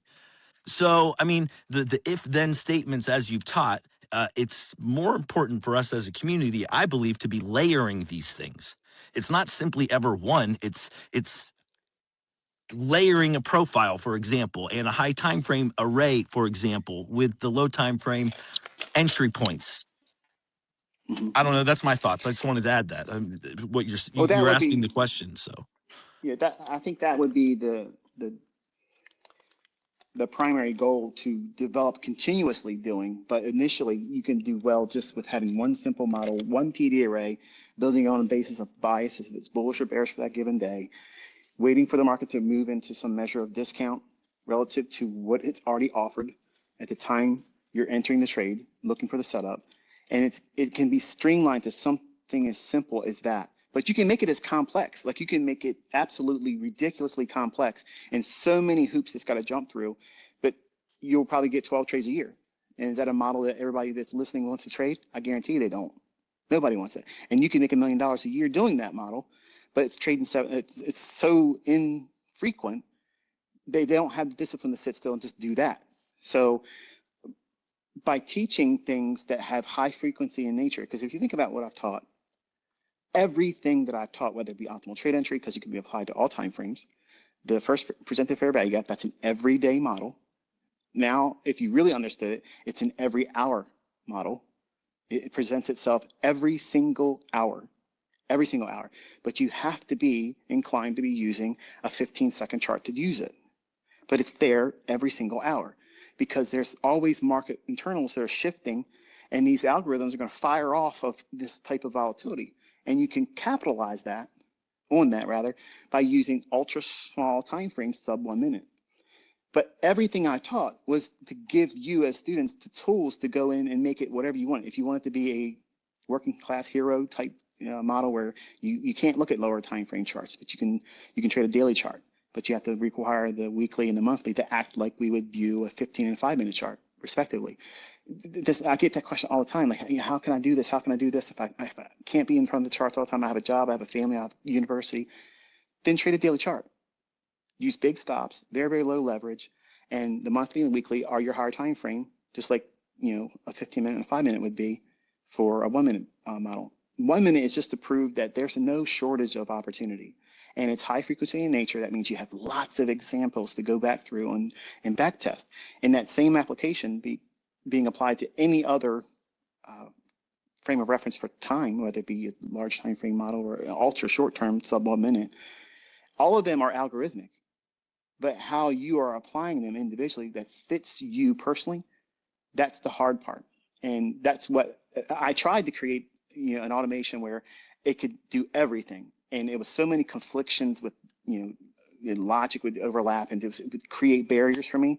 And it was a coding nightmare for me. I was just like, I can't do it. I had friends that I trusted to work with me, and they were still having troubles with a lot of things. So I wanted it so streamlined. I wanted to be able to sit there and watch it come to life. And it only can be done in my own hands, and the people I've allowed to have hands on it is one model or two that they're closely related to. And what I mean by that, if I have a buy model in mind, a buy program underway where the market's going to be bullish for the next day or two, I will have a primary function of looking for discount, opening range, looking for some kind of, it's the same things I talked about today. You use one of those as a particular model. And I want that to be the logic in which I want to see it trade on.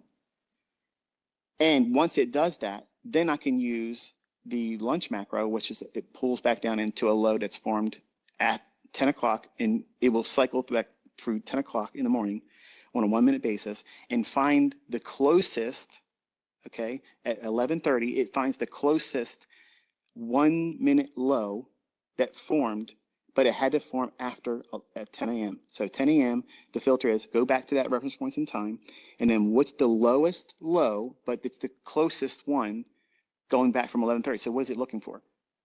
90 minutes of price range looking back, and it's finding the closest proximity swing low for sell side liquidity.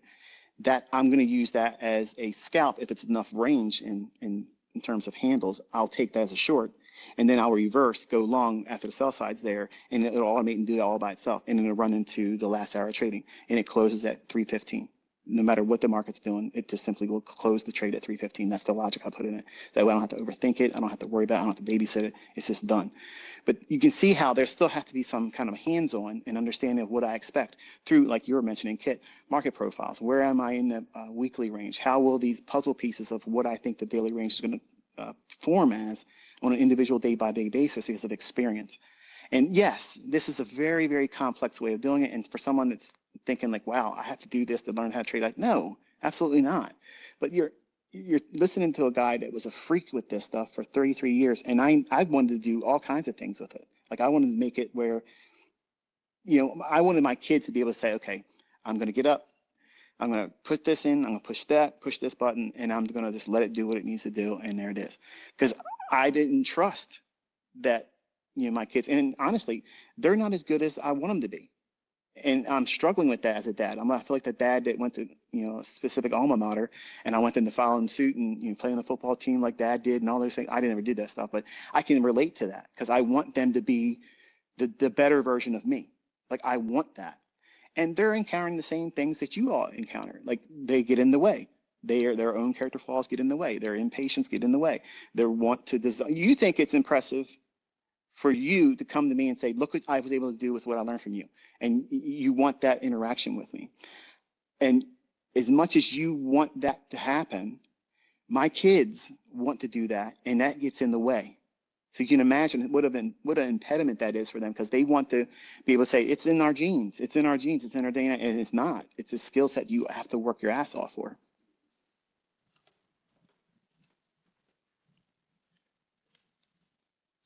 Gems. Oh my God. 11:30. That technical that you just gave.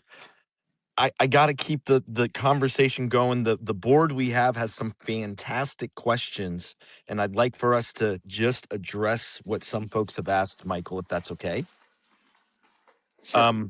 Cozy Babe asks, I want to ask him the importance of candle 3 on an imbalance.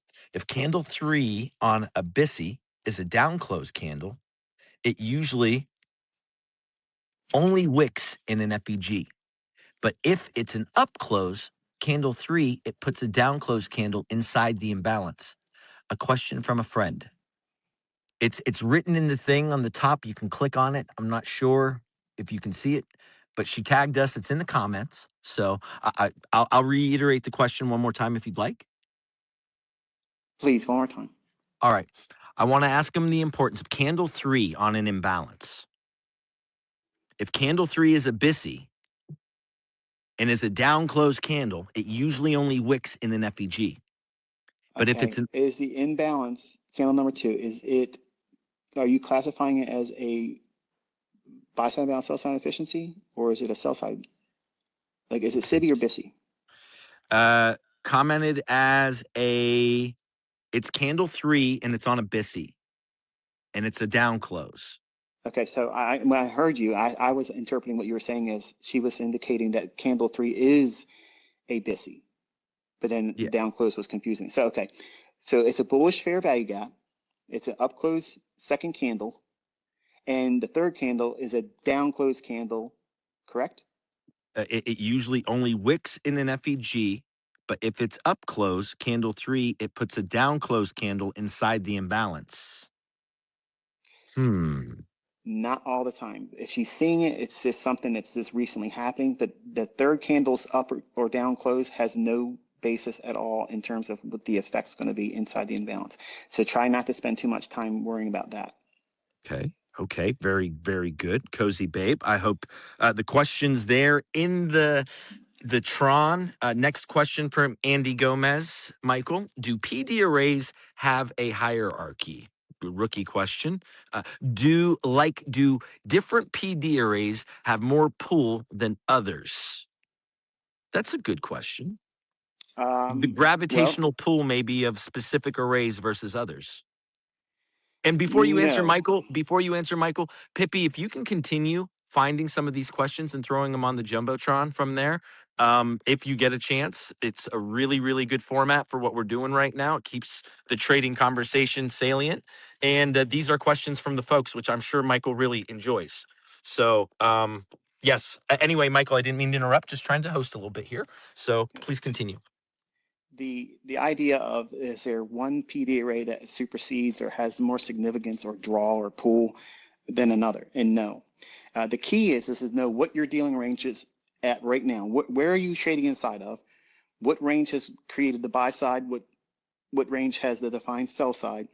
That dealing range, and then you apply your bias to it. Are you long-term? Like, for instance, the weekly chart. If you're bullish, you expect the price to rally higher.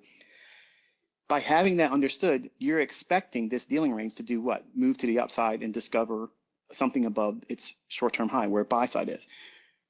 If that's the case, you now can frame discount and equilibrium and premium. So not every PD array inside that range, you apply the PD array matrix. If you look at month 4 of 2016's mentorship, when I introduced the PD array matrix and the PD arrays, I gave you a generalized outline of how they are structured generally in price action.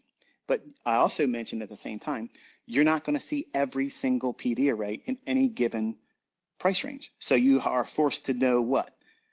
At least an overview of all of them, even if you are really, really focused in on simply doing a fair value gap entry or an order block entry or a break or something to that effect. Whatever that one trick pony PD array is for you, it's not going to be better than the next guy or gal that's using my concepts.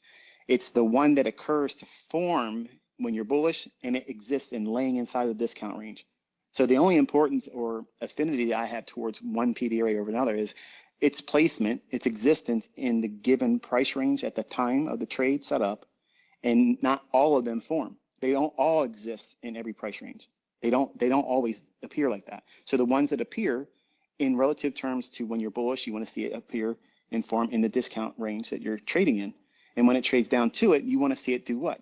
Perform as it should, provide some kind of discount sensitivity, and vice versa. If you're bearish, you're looking for weekly prices to trade lower. There's an inefficiency below current price action, 100 handles or so or more. That could be a filter for you. And that means you have potential range of 100 handles. Do you expect to get all 100 handles? No. Then you use that bias on your daily chart and sub daily, anything lower than that time frame, and you're looking for shorts. And you frame your dealing range at the time of day, and you look for the premium arrays. And whatever premium array exists in that range, it may not be a breaker in there. You know what I'm saying? So you're not going to be able to see a breaker. If the market just completely breaks aggressively lower, and it never created a retracement high or created another short-term high on the previous high that it dropped from, there's no breaker there. So you can't force something that doesn't exist. So you have to simply look at what exists inside the premium portion of the dealing range that you're forced to engage in.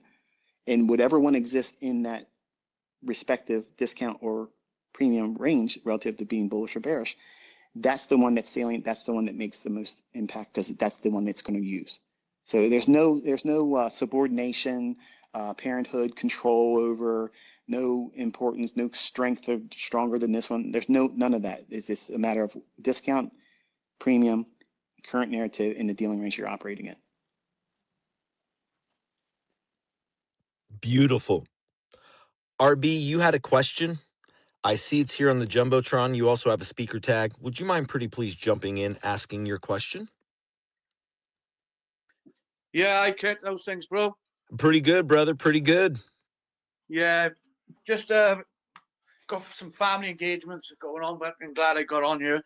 Hi, Michael. Just a few. Hang on, just walk in a minute. Right, let me sit down. Right. First of all, regarding you mentioned a couple of weeks ago regarding the new week opening gaps and the gradient levels, event horizon. But my model, sorry about this. Let me just go back to my model. My model's based off the first presented fair value gaps. And you've obviously answered my question just now about every hour. But my question is, when you say go down to the 15-second chart between 9:30 and 11 o'clock, and if you frame the gradient levels from daily or H4, and a PDA is aligned in time between, well, your times are 9:50 to 10:10. I use 5 minutes before for SMT. But my question is, reading the body structure, when it leaves that area of interest, and then it goes to the next level of gradient, using the voids and the volume imbalance. Now, I go down to a 10-second chart, and I use the market structure shift, and then it just goes there. I'm hyper scalping, I am really. So my question is, regarding my Venom model, which is different to yours because I think yours is a BPR, I use my Venom over opening ranges. Now, these opening ranges are specific to what you said in the 2016-2017 mentorship. I won't elaborate too much on that because, as you say, not to talk about Fight Club. So my question is, why does it happen basically every day?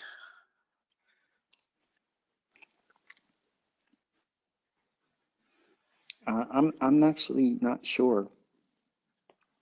I'm not sure what your question is. If it's, I think it was more like an observation.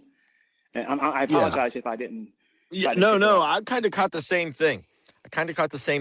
I honestly think we kind of caught RB off guard because you answered the question, and then I called on him, and he's having to come up with another question. Is that right, RB? I mean, for what it's worth. I mean, keeping it real. So, I mean, that's what it is. Yes, please. I believe when you started talking, you said something to the effect that I did answer a question. I think it was relative to the every hour, there's a first presented fair value gap that's modeled, but you have to be forced to use a sub 1 minute chart.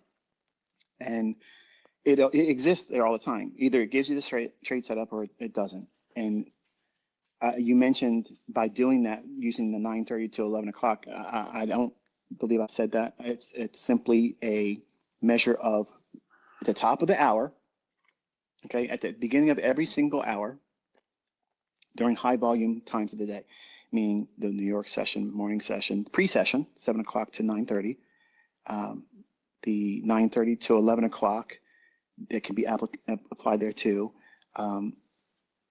The afternoon session, 1:30 beginning the PM session, because you have that initial 30 minutes time, the opening range for PM session, to 4 o'clock close. These are high volume times of the day. And then London open. They're very, very rich with volatility and liquidity is available to really take advantage of all that. At the top of the hour, during those times, not the entirety of the session because it's divided in 30-minute intervals and sometimes, but the full beginning of a new top of the hour, you can use that 1 hour range with a sub 1 minute chart, 15 second, and the first presented fair value gap. When you're bullish, how do you determine that? Well, where do you expect price to draw? You've done the analysis on the higher time frame. You're expecting the price to move higher or lower. So you're either buy a program or you're a sell program. It's simple as that. There's no complication there. What complicates it is you see moves that occur counter to that initial analysis, and you want to be a part of that. So you think that I'm going to throw the baby out with the bathwater and I'm doing bias wrong. When you're not doing bias wrong, there's going to be fluctuations in price action all the time, going different directions. They stay in consolidations longer than you want them to do. You have to stick to a bias and only take the trades that are germane to that bias. Using the 1 hour rule for first position fair value gap on an hourly basis. During the rich times of liquidity that I mentioned here, kill zones basically, top of the hour, when you are in line with the price now moving in favor of your bias, that means you're bullish. Maybe it's done its work with the opening range for like NQ. Let's give it an example for context. You're bullish. You think it's going to rally 200 handles based on what you see on the weekly chart. There's an inefficiency above us and a relative equal high that it's an even stronger draw for. Wonderful. That means I'm going to be bullish. I want to see the initial open be a premium gap. It trade down into the opening range gap. And then maybe SMT exists. I don't have to have it though, but Dow goes lower. NQ says I'm not going any lower. And ES says I'll make a lower low. So comparatively, there's a divergence between the three averages. That's indicating that there's a shift. Now they're going to send it higher. NQ is the instrument I'm trading. I want to take the trade on first presented fair value gap. So the first buy side and balance, sell side efficiency fair value gap that forms, I'm going to wait for it to drop down into, and I'll go along with that. Hopefully it's in the upper half of the opening range gap, all boxes being checked. Now, I can use that as a criteria, and I wasn't able to get long because I wasn't in front of the charts. I did it wrong. I read it wrong. You know, something happened. The dogs got my attention. I spilled something. Anything. Human things pop up all the time. And I didn't get that entry. At 10 o'clock, I can drop down into a 15-second chart, and I'll look for the first presented fair value gap there, and I'll go long on that. And then there you go. At 11 o'clock, same thing. First presented fair value gap at 11 o'clock, top of the hour. If the objectives hasn't been met yet, I'll go long there. That's why sometimes you'll see in the morning session, you ever seen days where the opening range, you know, the first hour and a half or so of trading, it's moving, but then you don't get a launch reversal. You don't get any kind of retracement back into the range that was formed in the morning session. It just keeps on going and going and going. And these big trending days, I had to come up with something because I was missing all of that many times. I was like, if I didn't get the one good entry in the morning, I missed it. So the 1 hour first presented fair value gap at 10 o'clock and 11 o'clock are perfect for those conditions because it'll get you in sync with a market that's not going to retrace much at all. So as soon as you see the first BISI that forms at the top of the hour on a 15-second chart, I'm in on that. I'm all over it like white on rice. I'm going to get there because if it fits the criteria that I don't expect a lunchtime macro to retrace back down into 10 o'clock hours low when I'm bullish, that's a model I'll jump onto and plug it in play. That's how I would use it. Would I go in every single hour and simply just trade the first presented fair value gap? No, because there has to be criteria behind it. So I know there's listeners thinking, oh, wow, ICT said I can go in there and take the, no, that's not what I said. There has to be some measure of context applied to it. And the perfect example for me when I use that model is when the market's just simply on a go, go, go, baby, and never returning back into the opening range or the initial part of the first part of the day prior to lunch. In other words, whatever it's done between 9:30 and 11:30, there's 2 hours of trading. If the day's strong, and there's simply no interest at all going back down into the opening range gap. Say it gaps strong and just starts ripping higher. And yeah, you might have a first presented fair value gap that formed in the first 30 minutes, but it ain't coming back down there either because it's just ripping and roaring. It's just something happened. Like something took place geopolitically, and it's just reacting to this monstrous move where they can just destroy a lot of people. Top of the hour, 10 o'clock, top of the hour, 11 o'clock, 15-second first presented fair value gap. I will take that trade all day long and I will never miss it. I will be in there doing just that very thing. And that's an application of how I am comfortable doing that model. Now in Forex, you know, when volatility was high, when I was running those accounts up really big, I was using a lot of the things I'm saying here on an hourly basis because the volatility was so expansive. It was so, like, it was wonderful. It was really, really nice. And it's so much volatility. We're seeing the same thing with NQ and the indices here, but there's a whole lot of knee-jerk reactions where in Forex at the time when I was doing all that, you didn't see that. It was just really big extrapolated runs one direction, then the other direction, then the other. But it was real smooth, no erratic double back and forth, second and third passes to old highs, and then it moves. There's a whole lot of manipulation right now. Volatility is nuts in indices as it is right here. So you got to be careful. Don't just say don't do what I just said here and think, wow, he said go in here and trade the first 15-second bearish fair value gap when I'm trading bearishly and looking for lower prices simply because it forms on the 15-second chart and it trades there. You can get crushed doing that. There has to be some greater magnitude of context applied to it, not just simply on the basis of it's the first one that formed. He said so. You understand what I'm saying? Market condition. Yes. The Yes. proper context, the proper market condition. Yeah. Sound to me, just jokingly, kind of sounded like a gold model. I mean, gold's the one rip roaring these There you days, go. so Look. kind That's of a sounded perfect like a example. gold model to me. Go back and look at it. Look at all the days on the big Yeah, run up and see if it ain't there. It's there. for a year. I mean, that model's probably steady Eddie on gold because, I mean, from the Asia protraction on, that can be that model. Those conditions you just explained very, very clearly. Wow. I have a question, and it's through the comments, but I think it's very salient because we are coming up to a time change within London and within New York. How do you, Michael, deal with the time change with us being time-based traders? How do we navigate those waters? Because it's very inconsistent with one changes and then a week or so later, we have this period of time. I think that's a great question. One it's been burning on my mind to ask too, and it was asked within the community and within the comments. Well, for the folks that went through paid mentorship and they had the opportunity to listen to me describe all this stuff real time over real price action and anticipate these things before it happened, the rules I stated when it has to do with like daylight savings time and springing forward 1 hour, springing back 1 hour, and adjusting for time. There's about 2 weeks of just muddled price action where just anticipate the level of precision to be just slightly off as everybody gets acclimated to that, because a lot of big money simply isn't going to push through their levels of orders until this natural cyclical thing that takes place twice a year, once it subsides, and then things get back to pristine delivery and price action.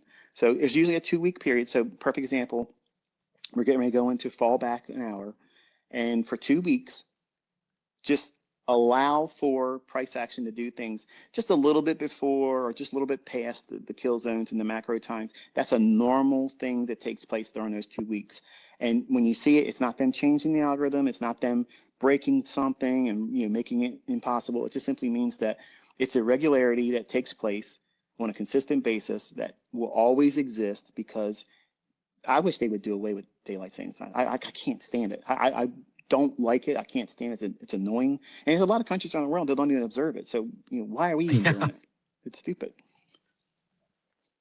Did that answer your question? I'm not sure if it Well, was satisfying. yeah, I think a lot of folks are going to be really, really happy because the new folks, that's something that's definitely a topic, and it's going to be happening very, very soon. So yes, I think for the folks who did not, learn this through your private mentorship, that are learning it maybe now for the first time or hearing it, I'm sure this adds a lot of clarity for them. You're telling them there's this 2-week buffer, not to stress so much about the precision within your time-based models, right? Mhm. I mean, okay, that's awesome. Keeping the conversation going, keeping it flowing. We have a phenomenal question here by Profitable Loser, and he asked, or he states, he's like, I doubt I get a chance to talk. Just like to know what keeps ICT's flame flowing with all the success within the markets and his teachings. What is his why to keep on providing despite the backlash and negativity? Proves that even in life, the move is more valuable than the money. It's a great question. It's a great question. What's your why? What keeps you going, ICT? Well, I know that's a deep question, and it takes maybe a bit to unpack, but I think it's a good, at least cursory question. You don't have to unpack it completely, but I mean, I will say it as succinctly as I possibly can, given the amount of time that I want to pour into it. But I've said it in exhaustive format in other places. I'm a person of faith, and I asked the Lord to help me when I couldn't figure none of this stuff out. There was a time when I couldn't tell you anything about price action. I was unable to see anything happening before it happened. I was 20 years old, floundering, desperate, and I came to my wit's end, and suicide was on the table. I was not feeling well about myself, and I just cried out. I said, listen, I need help because I'm feeling reckless. I feel like I'm hurting myself, and I don't feel comfortable being here anymore. And if you help me with this, I will spend the rest of my life helping other people do it too. And it'll be like a ministry. Maybe you're behind it, maybe you're not. But if you are reading my heart, and I know that you can because you're who you are, you created me. If you open my understanding and open my eyes up, I will spend the rest of my life sharing this and helping people, encouraging them with it. And this is me keeping that end of the bargain. You're making me cry. Is someone cut onions in this motherfucker? Because, god damn. Got some onion cutting going on in this room. I don't know why. That's so beautiful, bro. Anyway, guys, lots of onions in the room. I'm sure they're getting cut. So, Pippi, you had your hand up. You're co-host and brother. We briefly talked about gold. If you got anything you want to add to the convo, you want to ask the mentor, pretty please do so. Putting him on the spot, he might be working as well. So I do actually have a question, actually. So what are your thoughts in regards to hidden gaps?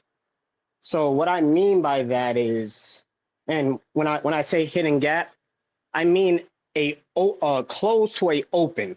So for example, let's say we're talking gold, right? And the settlement price is roughly 130, right? But the open is at 820, right?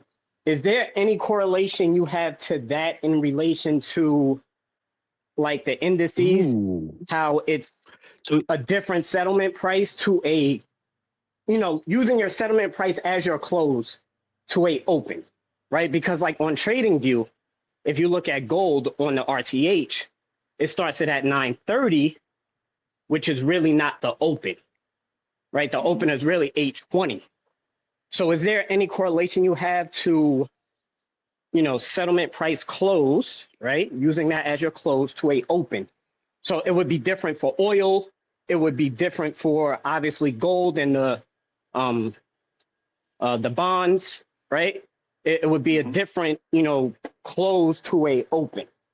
So what's your thoughts on that? If I, if you understood exactly what I meant. Yeah, if you remember, I get a lot. he definitely understands what you mean. The times when I talked about having the settlement tab in the lower right hand corner of TradingView toggled on or off, the question always comes up. What's the criteria for having that toggled on or off? What do you do? I do both, and as I taught this, I do it. I get measurements on both of those prices being as they are, and having the relationship between the open and close. If you toggle settlement on or settlement off, you're going to get a difference or a disparaging range between what it's showing you as a settlement price and the actual close, and what you can do with those ranges. The same thing we've been doing, like with opening ranges, new day opening gap, something to that effect. It's salient information. It's useful information, but not everybody's going to be willing to do that extra step. But the ones that do will get more insight than those that don't. So in other words, thank you for that. That's some sauce right there. Thank you for that. That's I appreciate that. Sauce. Yes. Pippi's a charter advanced ICT student asking what I would consider in listening to it an advanced question that might have gone over the head of some of you guys. It's intended to. Yeah, you're really, yeah. There's a lot to unpack with what was just said. If you go back and you pay attention and you listen and you rewind what Michael just said in this conversation he's had with Pippi, it's really strong, really, really strong. So we'll leave it at that. Wonderful conversation. 12:35. I like the time. Just gonna say, there's a question in the tab. Yes, please. From Black and Blue. Hold on. Let me see if I can pull it up. Hold on 1 second. Okay. How do we know when to ignore volume imbalances? Is it if they form on a suspension block? What about when the gap up or down happens at the top or bottom of a move? Sometimes the volume imbalance manifests on a 1 minute, but not the 5, and that's a sign to ignore it with the question mark. So volume imbalance is go something ahead. that you should never ignore it. Never ignore it, because if you remember when I first started talking about that PD array, it's the one that's the most flexible, or I have to be and you have to be the most flexible with, because it can pass through it several times. You can use it many times. But once it lays a body over top of it, and it's delivering under the premise of the narrative you're looking for. Let me give you an example of what I mean by that. You're bullish. You think price is going to go higher. It's an early portion of the day, and prices drop down into the volume imbalance. It's going to offer many instances for high frequency trading algorithms to place orders in that range multiple times. And because they're not trading with exorbitant risk, they know that the likelihood, because they're on side many times, because they have the understanding I'm trying to convey all to you, they're on side, they're looking for prices to go to a particular direction, magnitude's going to be on the upside, the biggest portions of the up close day. Never ignore or discount the volume imbalances. But if you get the return back into a range and it's in a very deep discount and outside the range of the opening range gap, and you're bullish, I would disregard any interest at all for the market to trade down into a volume imbalance to that extreme. But if they're occurring inside the usable trading range that you're working within, like something that's reasonable, it's in the scope of what's permissible. And what do I mean by that? If it's in the upper half of the opening range gap and you're bullish, if they form, never ignore them. If you look at how my executions, many times I'm adding every time it trades into those volume imbalances, both passing through it on the downside and upside. If I'm trying to go long, I'm using that many times to add in pyramid larger positions on that. I was doing that many times with Forex. When I was running those accounts up to millions of dollars, those things were happening on lower time frame charts. You're not seeing it, but you're just watching the arrows be building on that chart and building the position larger and larger and larger. So in context of using or disregarding, if it's inside the dealing range that you're operating in, never ignore it. But if it's outside of the range that you're anticipating, where it's permissible for price, if it's bullish, it should not go beyond this measure of like the opening range gap, or I'm trying to find another example that would be as direct as that, because I really know better off the top of my head that I can think of based on what I've already revealed. The opening range gap in itself. When we're bullish, we want to see it stay in the upper half, leave some measure of it open, and 10 o'clock comes, it should start spooling higher, reaching for the buy side liquidity. If it's a buy day profile that you're underway and you're expecting higher prices, you would not expect any volume imbalance that's formed below that opening range gap low to be of any insignificance or use. But otherwise, if it's inside the opening range gap, it can revisit it again during a lunch macro retracement. And it could trade many times, just go right down into the volume imbalance, fill that with a wick, and then that's the low of the session after the macro retraces and gets that liquidity, and then off to the races it goes for the rest of the day. It's done that a lot in ES and NQ in the last few months.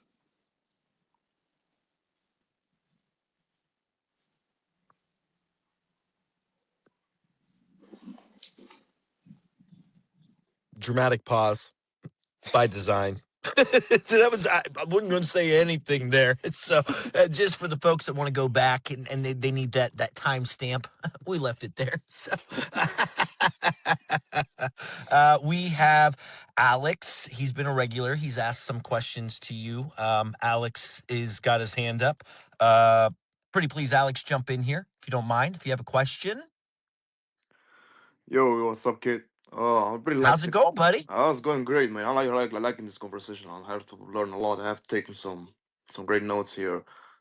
There's some advanced. Yeah, There's it's a advanced stuff lot. here, which I There's a love. lot I here. love advanced stuff, you know. So, my question would be like, he mentioned today in the space talking about the first presentation, like he was saying, if I'm correct, if I heard correctly, you should use the first presentation gap from the previous day and cast them forward from the next day.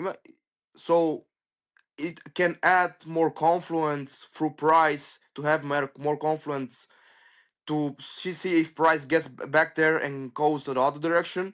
If I'm correct, I mean, I want to. If let's say if I cast those forward, That's a good question, you buddy. know, It's a good question. I I cast think it's a good question. these things for because I know I'm going. I've used it also. I all my chart. I use these RTH gaps. I'm using the upper quadrants all the time, all the week. I have these Yep, things. and he did talk about it as well. So, Yeah, so yeah, Michael, and your thoughts and response, if you don't mind.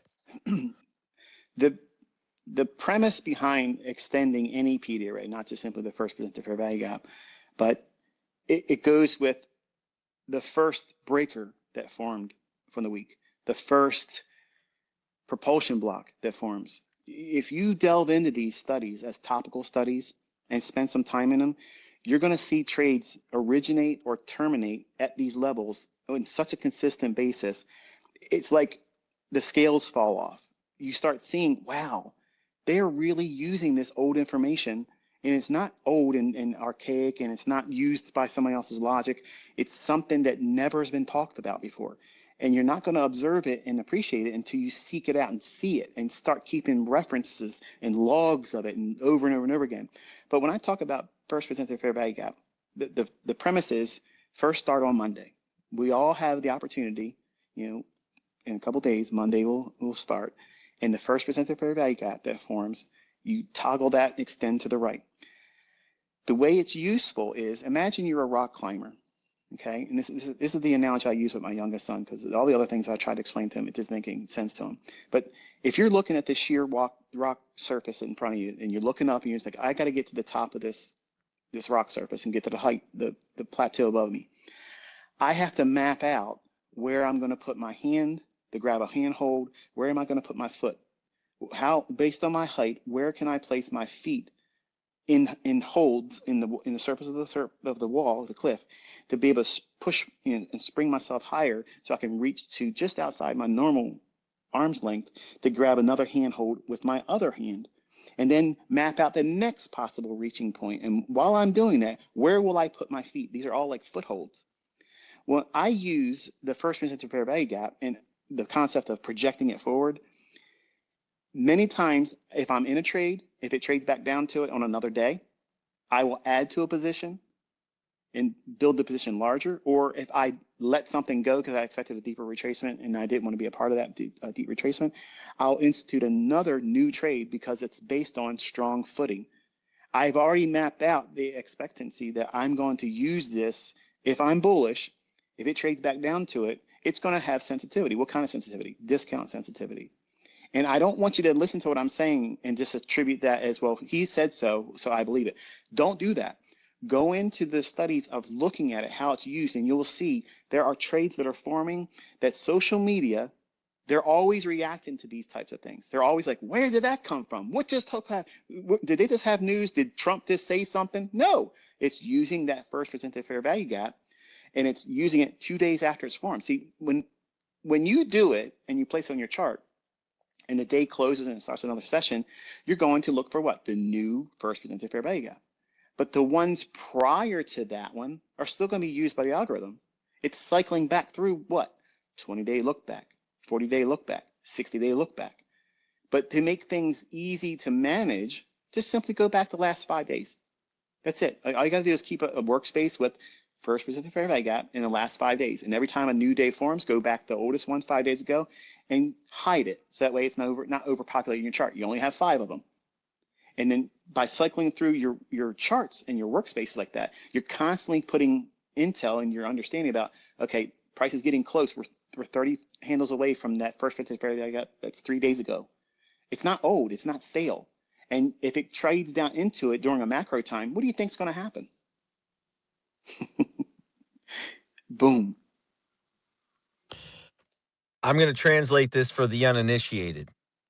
ICT PD arrays have memory, market memory, and it's up to you to utilize the salient array in the trade plan. And what he is telling you is these PD arrays have a form of memory. That is the boom in all of this. I'm translating, Michael, because you do a fantastic job, but there are still some folks that won't get it.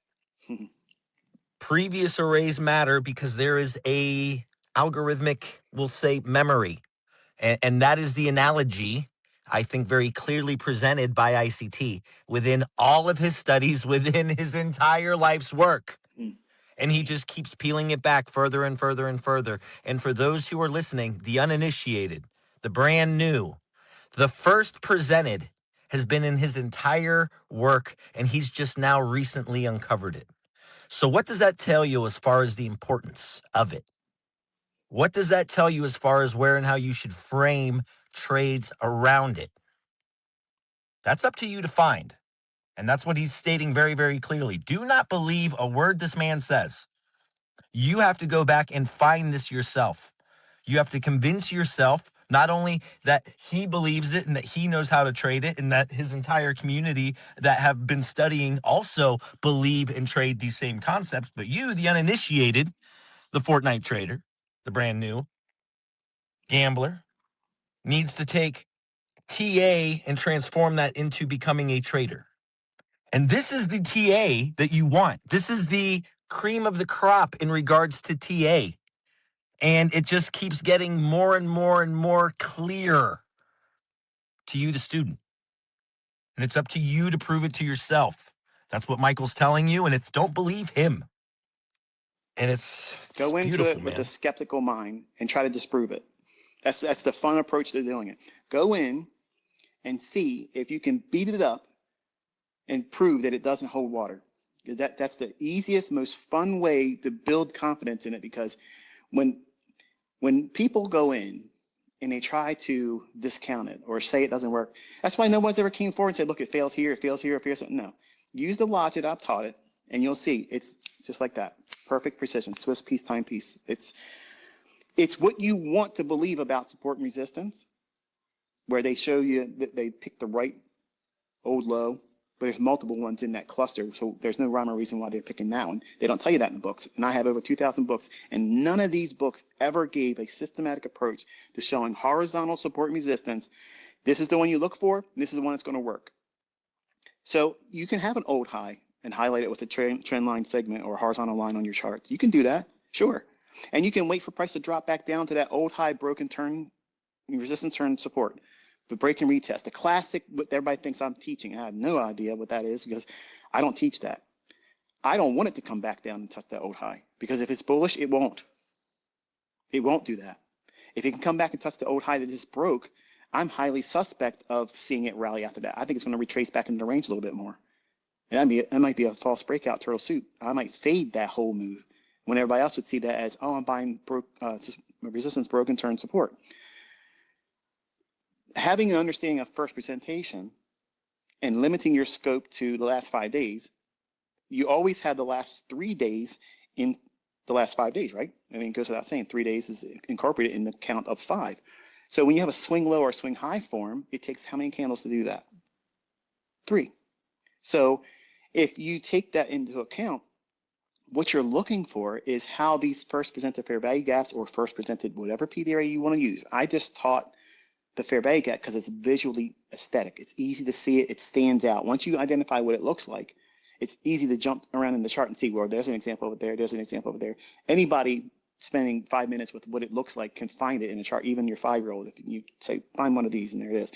But using it in context is something altogether different.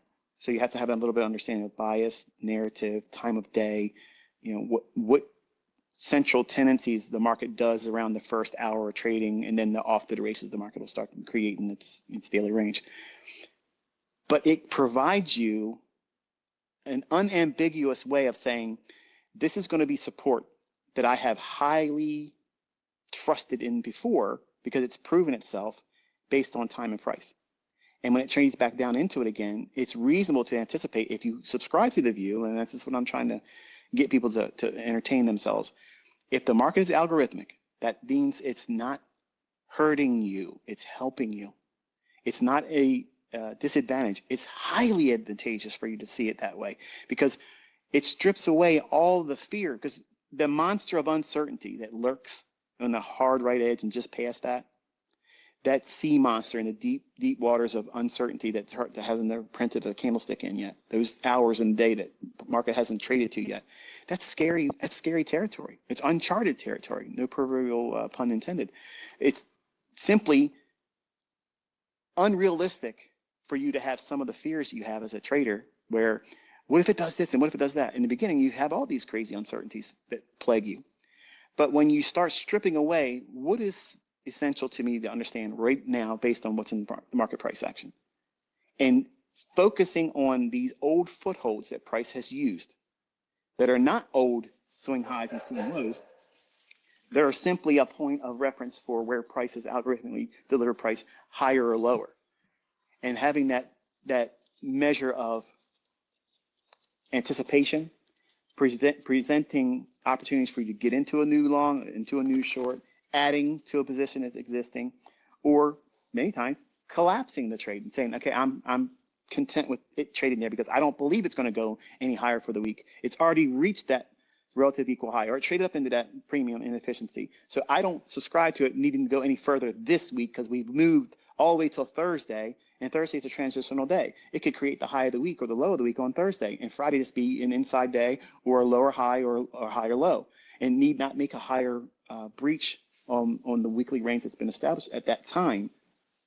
And then you can use a first percentile fair value gap when it trades up to it, but not breach the high it's already formed for the the intra-week high, and you're content with that. And then many times you're going to see that that was the best exit point, and you're not going to discover its efficacy until you study it and build a library of examples of, wow, this really, it has a systematic approach. And if there is an algorithm, and I'm going to speak hypothetically, if there is an algorithm, what frame of reference would it use to go back to recall old points of reference? How would it do that?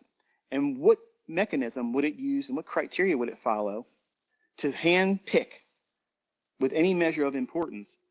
What measure of significance is it attributing to any point of reference at all?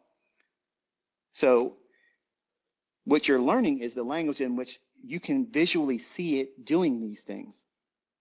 And it's never existed in other schools of thought. It might look like a supply and demand zone because I draw a rectangle to highlight it, but what I'm teaching is not supply and demand function at all. It's very, very specific. We're looking at time instruments that are forming within price action, and we want half of that range to be sensitive, and we don't want to see the upper or lower half respective to being at bullish or bearish to be traded into. And they can be used again, which completely nixes the idea of supply and demand because they want some fresh zones.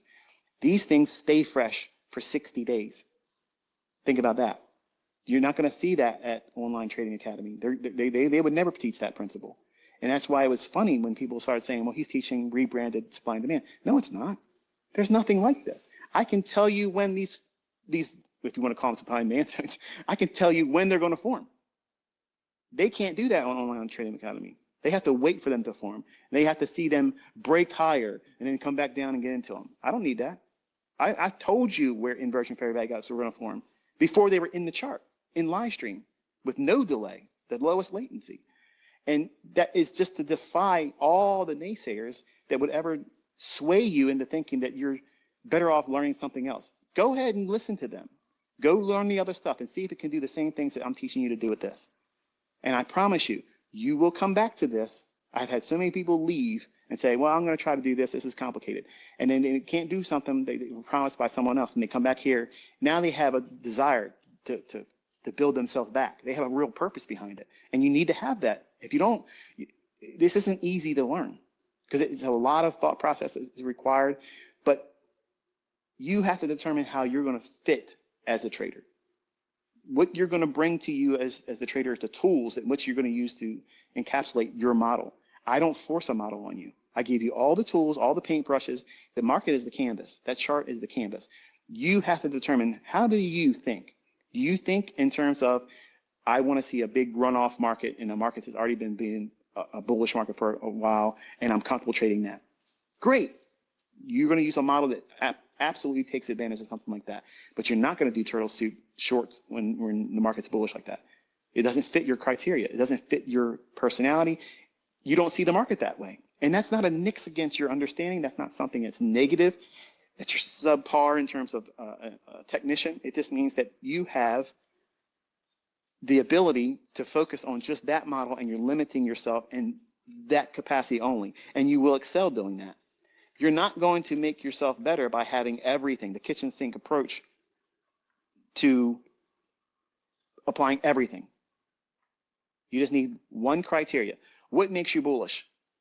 It needs to be simple. I believe the weekly chart's going to go up to an old high, or it's going to go up to an old SIBI, inefficiency. I believe it's going to trade up to, and there's range to afford that. I mean, it's about 100 handles or so. So that means you have 100 handles that you can take advantage of. Do you want all 100? No. You have to be realistic. If you get a piece of it, if you get 20, that's good. It's a good stepping stone, but you're not going to get all of it.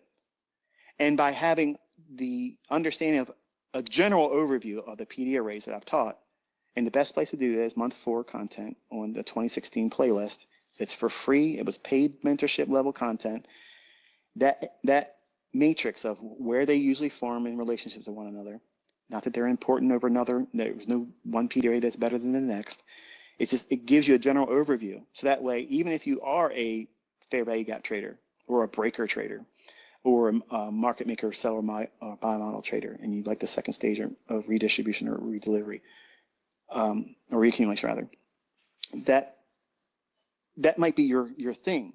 But having an understanding of what volume imbalances are, having an understanding of what propulsion block is, you have a better understanding of reading candlestick by candlestick delivery and price, which is going to aid you in having the faith that's sticking with your trade. Because you can have the greatest understanding about, yep, I know how to do the optimal trade entry. I know how to do the 2022 model. I know how to do the unicorn. I can do the breaker. I can do the gallo. I can do venom. I can do all these individual things. But what do you do once you get in? Because you have to submit yourself to, is the trade still viable? And every little down close candle when you're long, unless you know how to read individual candlesticks, it's going to make you second guess. It's going to cause you to feel doubt, like, oh man, I don't think this is going to work out. I better get out of this trade, or I better move my stop loss and lock in some profit because I might be wrong. So having understanding how price delivers, propulsion blocks are wonderful because it's giving you an indication that, yeah, that candlestick that you're watching form and it's digging down into the old order block to the left, that down close candle, it should not go halfway and close halfway of the previous order block. And when you see it do that, it might wick into it. Then when it closes, it's above the upper half. That's confirmation that you're on side. To the next candle, you want to see it create an up close candle, and you want to see it move higher and move higher. And the next down close candle, you want to see, is it reacting to the last down close candle, which is the what? The propulsion block. And that's how you read order flow, tape reading it live. You don't need level 2 garbage. You don't need any of those gimmicks. You're simply watching price live and breathe literally on your chart. And it's like reading the future.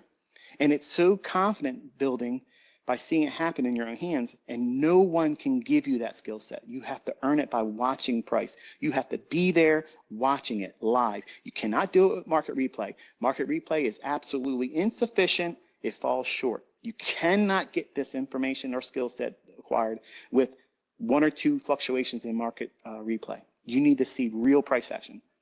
And if you can't watch it live because you're in uni, or if you're running a business, if you're working at the time, then simply invest in a screen recording application that records the entire day.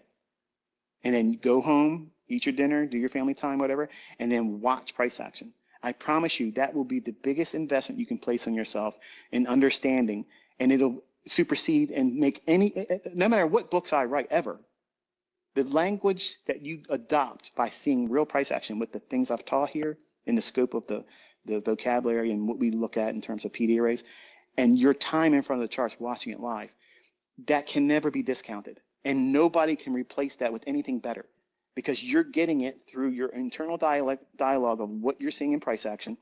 It gives you immediate feedback. It's immediate reward. It's immediate instruction. And that's the only way you're going to learn to hold trades. It's the only way you're going to learn to trust the setups. And you won't fear down close candles when they're forming. You'll know that it's looks like it's going to be a down close candle. It's not going to close low. It's going to go backwards, and there'll be a big bullish up move on this very candle or the next one. And when it starts happening, you're like, wow, like I can see this before it happens. And it's back to that same analogy I gave earlier.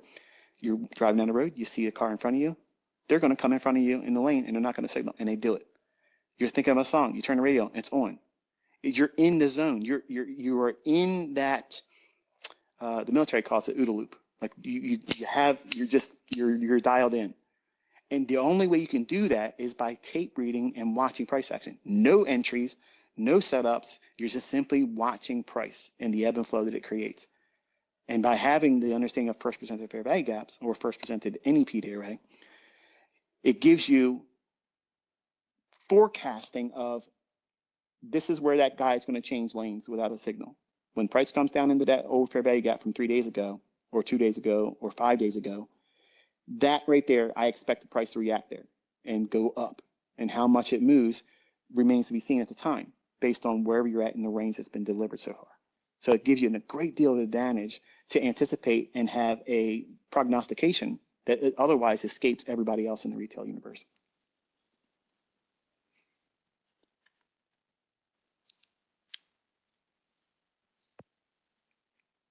Dramatic pause again.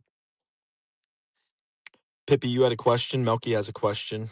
I have to tell you, I apologize, but yes, my wife just came we're in. done. Yep, we yep, are yep. All we right. are at that moment. All right. 101. I like the time, guys. I like the time, 101. So we're there, and we're going to end it as Michael has requested. So thank you, everybody, for being here. Thank you for all the comments, all the DM requests. The next, if there is a possible format, I think maybe a questionnaire or something I push out might be easier. I think the Jumbotron was very nice. That was a great way to kind of organize things and try and keep the conversation on topic. I know everyone listening, it's very important that they have questions. They want to know TA content, and Michael being here, again, eternally grateful, Michael, for taking the time and energy and the follow through. And I mean, we had some tech difficulties in and out, and that is what it is. But this was, I think, what everyone could have hoped for as far as a follow through. So, again, thank you, Michael. Thank you, everybody, for listening. Thank you for all of the comments, all of the DMs. We'll do our best to organize those things, filter those things, and keep those questions burning and topical, and we will be answering them. Right. So thank you, everybody. Have a great one. Peace.